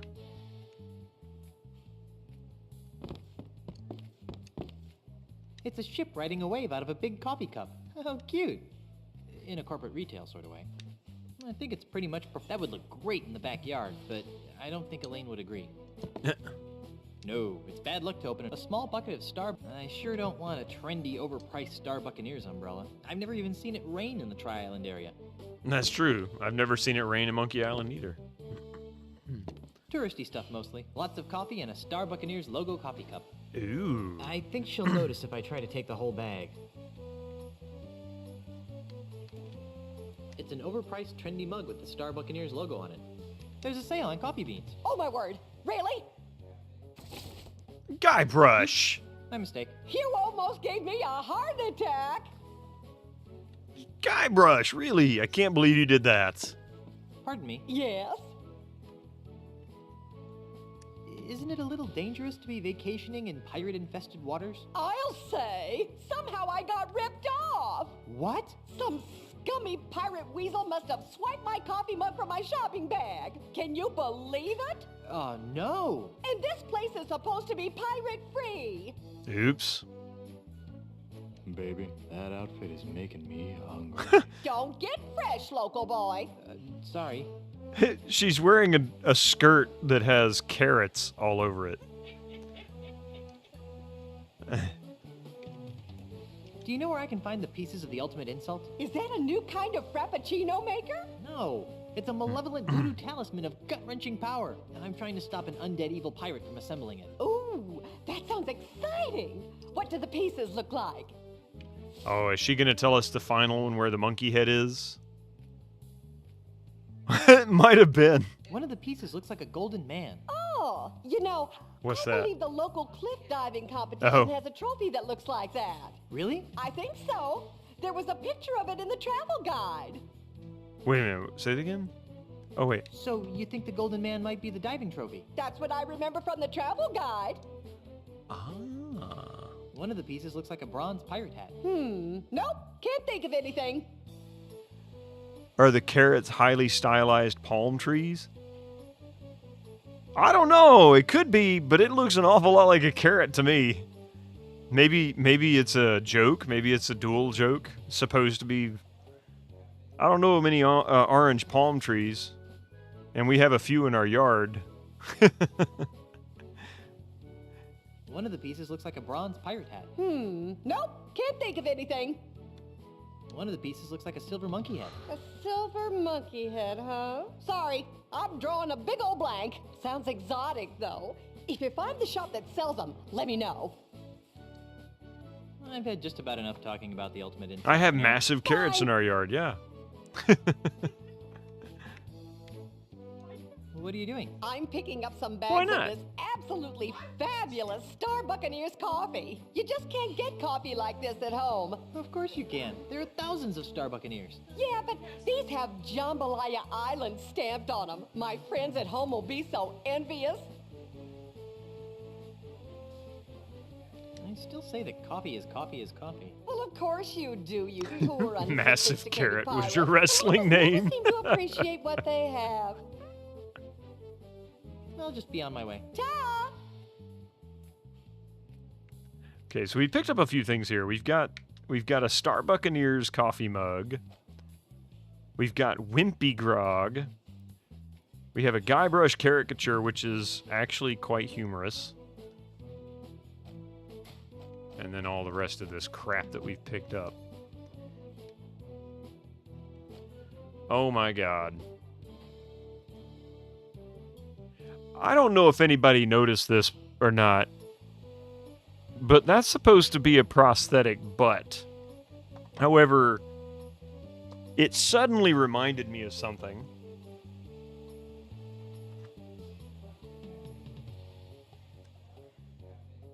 The health meter from Trespasser.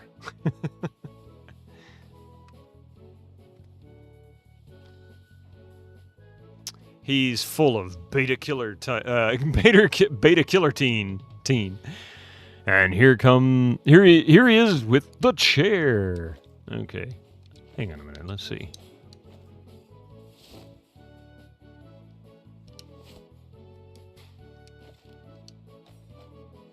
I don't think that would help anything. I don't think that would help anything.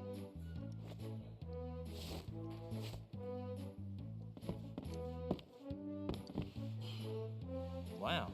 Seems a little gaudy to have a sign that big inside the store. Doesn't stop I'm them. pretty sure they'd notice if I took that. I'm pretty sure they'd notice if I took that.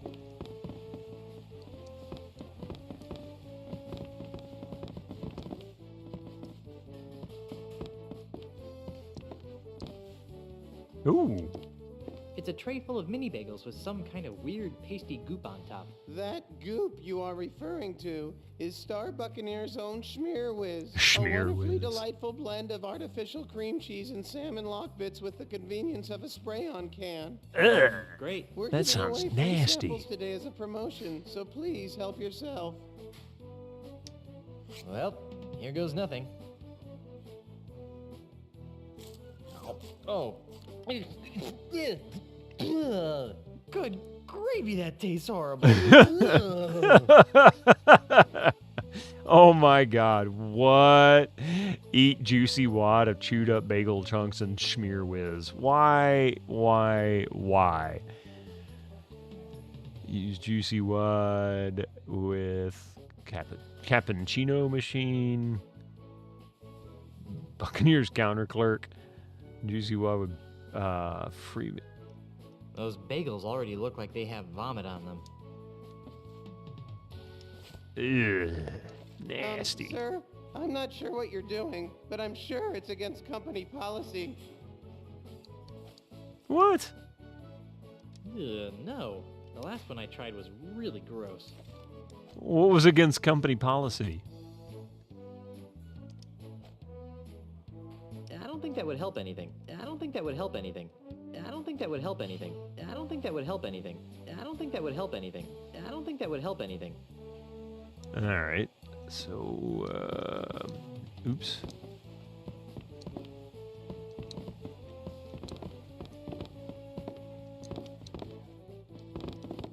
So apparently the coffee mug is something you wanted. Just place the fake butt on it. That would seem to be the solution to every puzzle.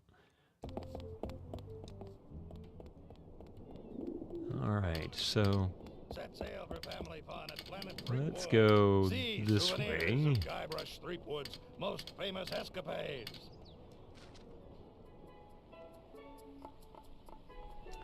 Let me guess. What's that? each one of these locations probably has one of the pieces of the ultimate insult. Huh?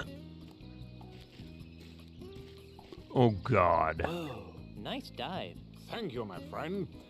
I fear that my skills have atrophied as of late, though. I'm not half the diver I used to be.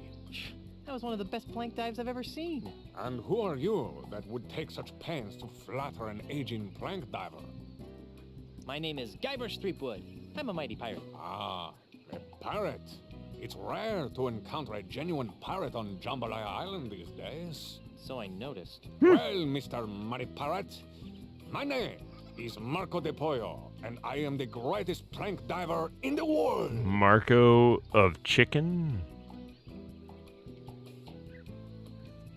Let's see. Are you really the greatest diver in the world? Yes. I have spent years searching the planet for someone who could better me in the art of the plank dive, but to no avail. How sad. What are you doing on Jambalaya Island? Ah, that is an interesting story. Is it a short story? About a year ago, I despaired of ever finding my diving equal and was prepared to hang up my trunks forever. At this crucial moment, Senior Ozzy Mandrill approached me with an intriguing proposition. Am I old enough to hear this? He told me that he was building the tallest artificial plank diving platform in the world, and that he was willing to pay obscene amounts of money to have the world's greatest plank diver compete on it on a daily basis. Since I was ready to retire in any event, I figured, why not retire in the comfort of a luxury resort island? Makes sense to me. Besides, there's always the chance that someone will come along who can finally challenge my skills. Okay. Has an arrangement with Ozymandias proven challenging? Has your arrangement with Ozymandias proven challenging? Sadly, no. But at least I'm receiving a steady stream of income. I'm looking for the pieces of the ultimate insult. What would I know of such things? One of the pieces is a bronze hat. I never wear hats. They might screw up the shape of my naturally streamlined head. Okay.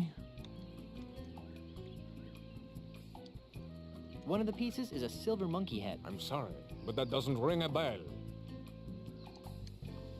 One of the pieces is a golden man of some sort.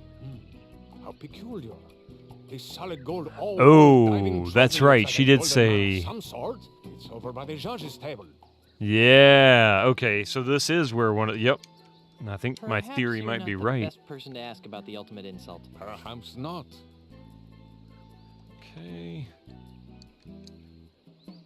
So is this diving competition open to anyone? Hardly. If I were to compete against everyone who wanted to get their hands on the solid gold old world diving trophy, I'd be diving 24 hours a day. Oh, so who do you dive against? The judges panel over there does an excellent job of weeding out the poseurs from the serious divers. I'd like to dive against you. You want to dive against me? Ah, thank you, little friend, for bringing laughter back into my life. What's so funny? Don't tell me you're serious. You're serious as scurvy, diver boy. It's not wise to trifle with me, Mr. Threepwood. I am the greatest diver in the world. In the world. Greatest, you mean? Very well. The gauntlet has been thrown. I suppose you have been certified by the judging committee? Certified? Do you think I am some sort of clown who accepts the challenges of every 2-shilling braggart that comes my way? Yes? If you want to dive, go to the judges committee and get certified. All right. Let's go get certified so we can get our little golden man. Well, Guybrush can hold his breath for 10 minutes. Yeah, exactly. Bosun and Bosun's baby seal oil. I'm assuming that this oil is meant to be used on baby seals rather than... Don't touch that oil. It's very expensive. Very expensive. Okay. It's the changing tent.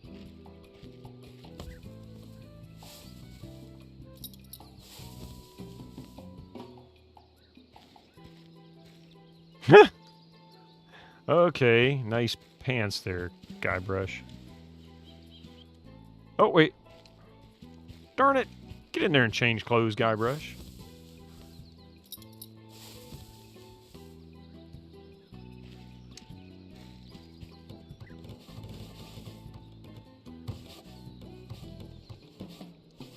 It's a golden trophy of a man in a classic arms overhead That diving trophy pose. is for the winner of the all-world prank diving contest only.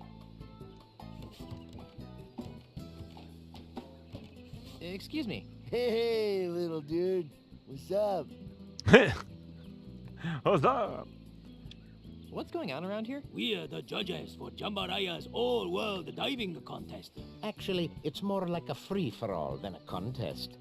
Dude, quit projecting your negative vibes, man. Who the heck is this guy? Nice trophy. Isn't it a trip? It is awarded to the winner of the all-world prank diving contest. Can I take a closer look at that trophy? Are you kidding? Oh, only the winners of the all-world prank diving contest are allowed to touch the trophy. All right. I'd like to take a crack at winning that diving trophy. You and dozens of other gold hunting wannabes. If you wish to dive, you must be certified first. Why? We could leave ourselves open to most grievous lawsuits if we let physically uncool people try to dive. Now, if you just step behind the table... There won't be any word problems, will there? Hey, what are you doing with that? Please turn to the right, dude. You're not going to put that there, are you? Now then, let me know when this begins to hurt.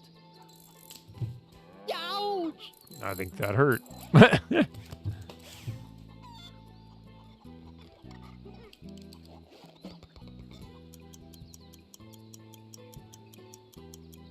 And another thing, I think the staple gun was completely uncalled for. Be that as it may, you have passed the physical. Really? Don't act so shocked. You'd have to be a palsy-ridden grandmother to fail. Here's your certificate. Feel free to challenge our champion diver whenever you want to dive. Whenever you want to dive. Thanks, guy.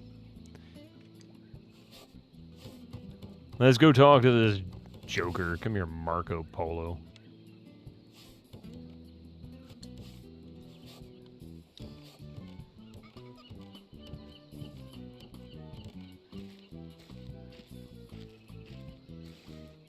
So, you've managed to get yourself certified. Ah! I've seen palsy-ridden grandmothers with better qualifying scores. So, are you challenging me to a dive-off then?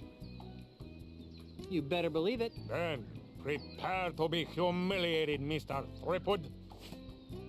Marco Di Pollo is about to attempt a spinning swordsman, rum barrel, spinning swordsman combination. Let's give him complete silence. I vaguely remember this part of the game. This whole diving part.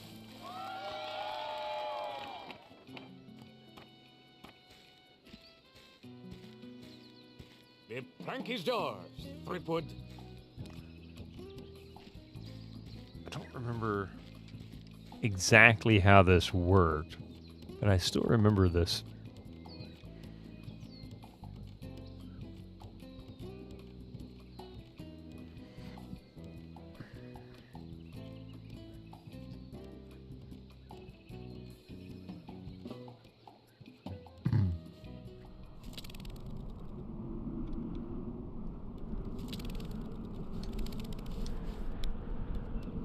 Okay.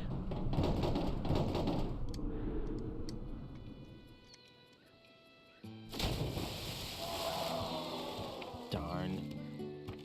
Okay. Bad, was I? Rats. Rats. The winner and still all-world prank diving champion is Marco Di Pollo. You need to wear the fake butt around the judges.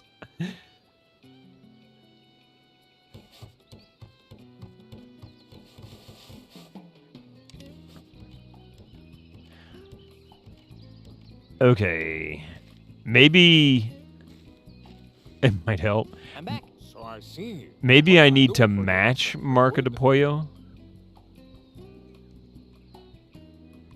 I'm ready to dive against you now. Then, Prepare to be humiliated, Mr. Threepwood. Marco de Pollo is about to attempt a rum barrel, spinning swordsman, rum barrel combination. Let's give him complete silence. Rum barrel, spinning swordsman, rum barrel. I didn't expect him to dive when I did what I did. I'm not sure exactly how I can choose which dives. It felt like up, down, left, right would do it. So let's see. Okay.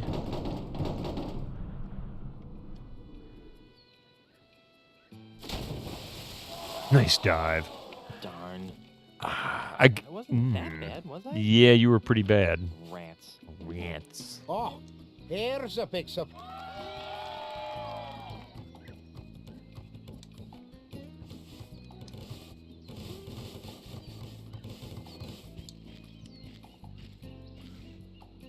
I'm back. So I see. What can I do for you, Mr. Threepwood? How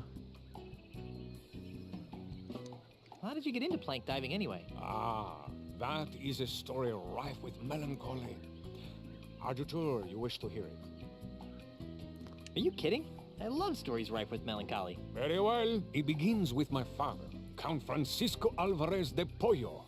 He was a man of peculiar moods and eccentricities. In one of his so-called lighter moments, he named his only son Marco, much to the consternation of his wife and extended family. Why the fuss? I take it you have never been in a public swimming pool. Pirates don't have much use for them. Ah, then allow me to elaborate. At the tender age of 6, I was sent to my first swimming lesson.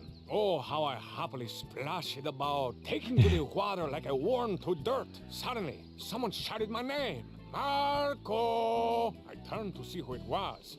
Before I could find who had called my name, everyone in the pool shouted in response, Pollo! I couldn't understand what was happening. Why were they shouting my name in such an annoying scene, song, manner? Why were they closing their eyes to my obvious torment?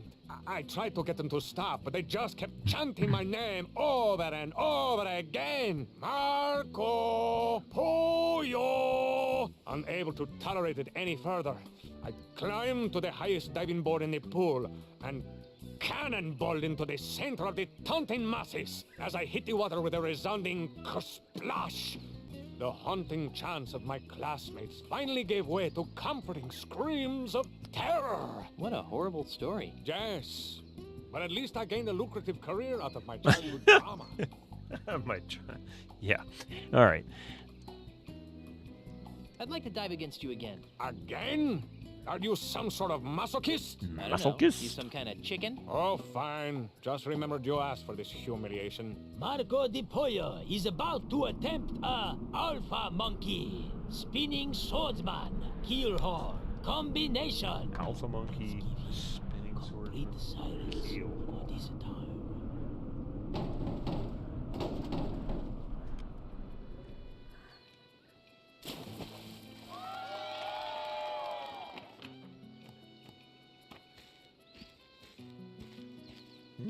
You really should have stopped while you were behind, Mr. Threepwood.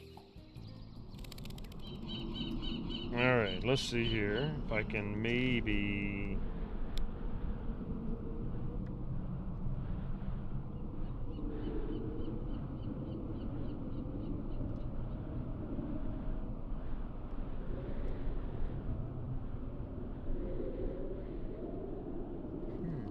I was hoping maybe it gave me some kind of a guide as to which way... Is that Herman Tooth Rot? No, it's a hippie. The hippie dude. Let's see, what can we do? There's no way I'm putting that back in my mouth.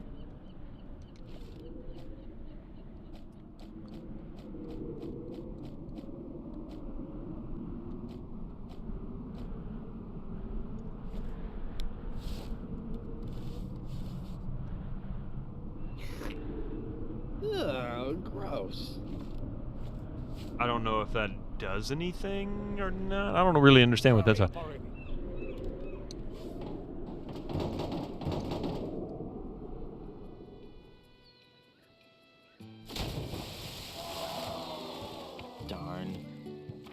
this guy have against me? Rats. Oh, here's a big surprise. Marco de Pollo has won again. All right, so there's got to be something I need to do to make him screw up, because I obviously can't beat him without cheating. Let's see.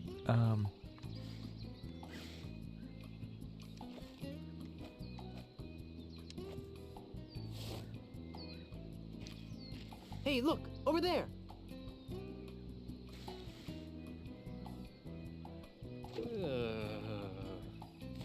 I remember his story, yeah. I don't know why that worked. I don't know what that's gonna do.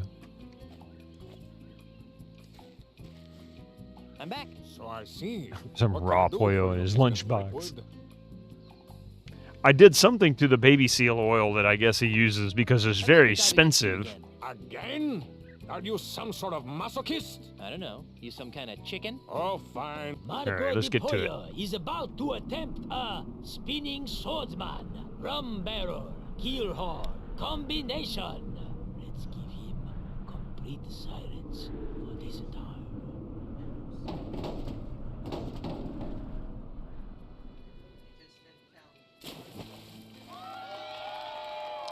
So that didn't ruin his dive, but it did I was attract. wrong. I will enjoy defeating you again. It did attract a seagull. Interesting. Nah.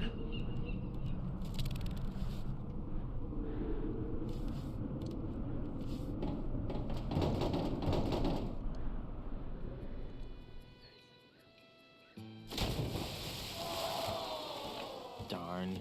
Darn. What does this guy have against me? All right. Rats. All right. Let's see. Back to him again. Maybe there's something else I can do. Dirty little sky rats.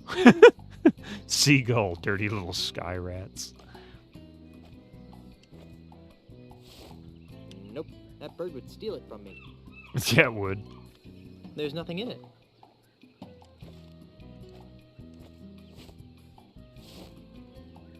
Nope. That bird would steal it from me. Ugh, gross. Oh, no. It's not what I wanted. Ugh, gross.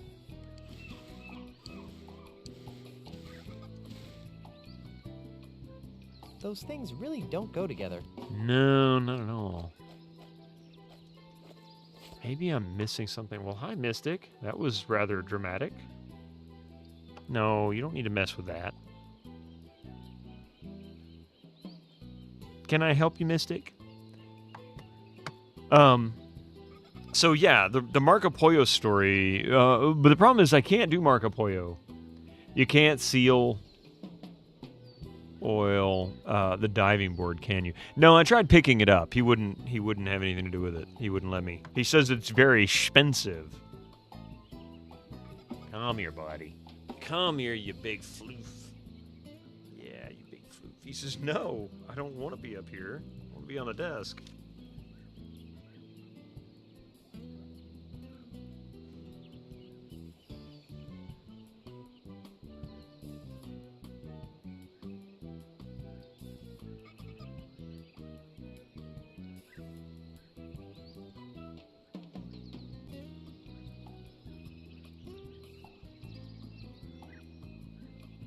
Mystic, how do you survive with all this fur?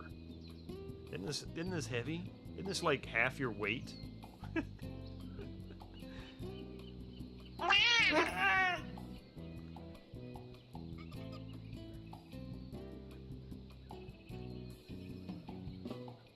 You're just sitting on the armrest now. Okay.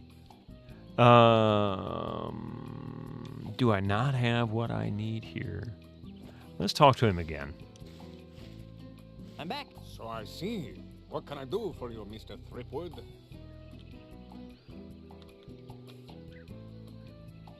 Do you still dive to drown out the voices of the taunting children? Oh, no. Now I'm in it for the thrill of victory and the lure of a fat paycheck. The fact that it provides a temporary bomb to my permanent psychological damage is purely a side benefit. That's good. I hate to think there was something weird going on here. All right. I just remembered a previous engagement. Bye. I hate for it to be this way, but I am going to have to call it a night. It is now 9 p.m. my time. And the kiddo needs to go to bed, and I need to go to bed. But I'm going to save this first. I'll just overwrite the one save from last week. Kratos, thank you for being here. I appreciate it. Everybody, thank you for being here. Yeah. In that. Hang on a second. Let me put this away, and then we'll see about a few thank yous and a possible raid, and keep that away from the cat so he doesn't chew on it in the middle of the night, because he'll do it. All right. Yeah, anyway, off that goes.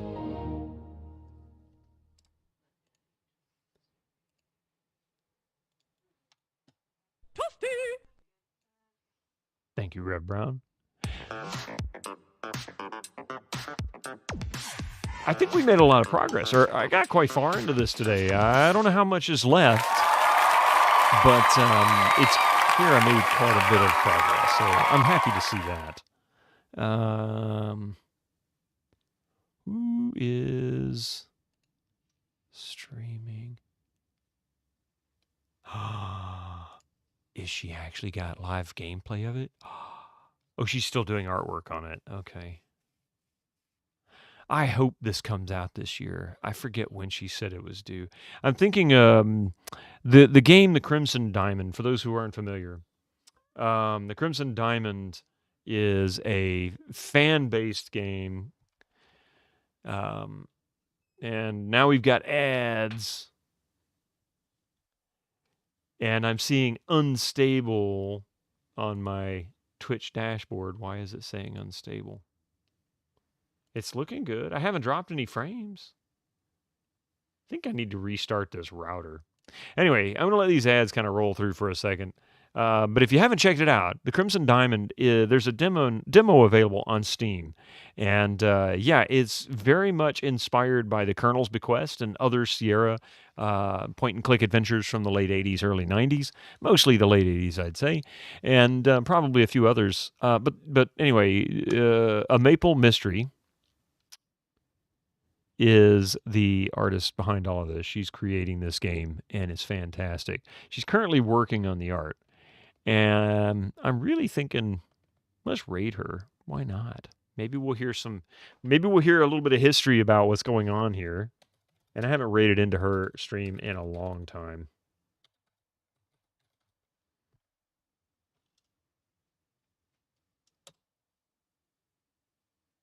There we go. Cool. All right. Might even find Mike in here. Sometimes he pops in when she's streaming. He's not in there right now.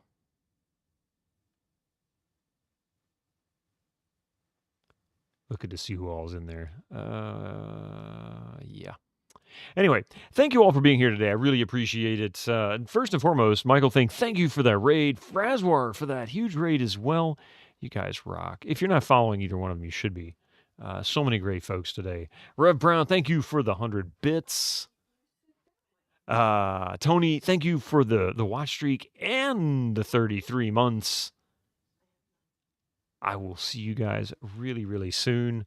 I'll be back on GOGCOM 7 p.m. Eastern. I don't know what I'm going to play. I'll post it tomorrow for sure. Otherwise, I will catch you guys Friday morning, 8 a.m. Eastern time, and we pick up a little bit on that Quake 2 level. Until then, grab one of these messages if you want to, or just pop in and say hi. She's definitely worth a follow. And yeah, it's kind of cool to watch her work on the art, actually building pixel art. I will see you guys real soon. Take care and be safe.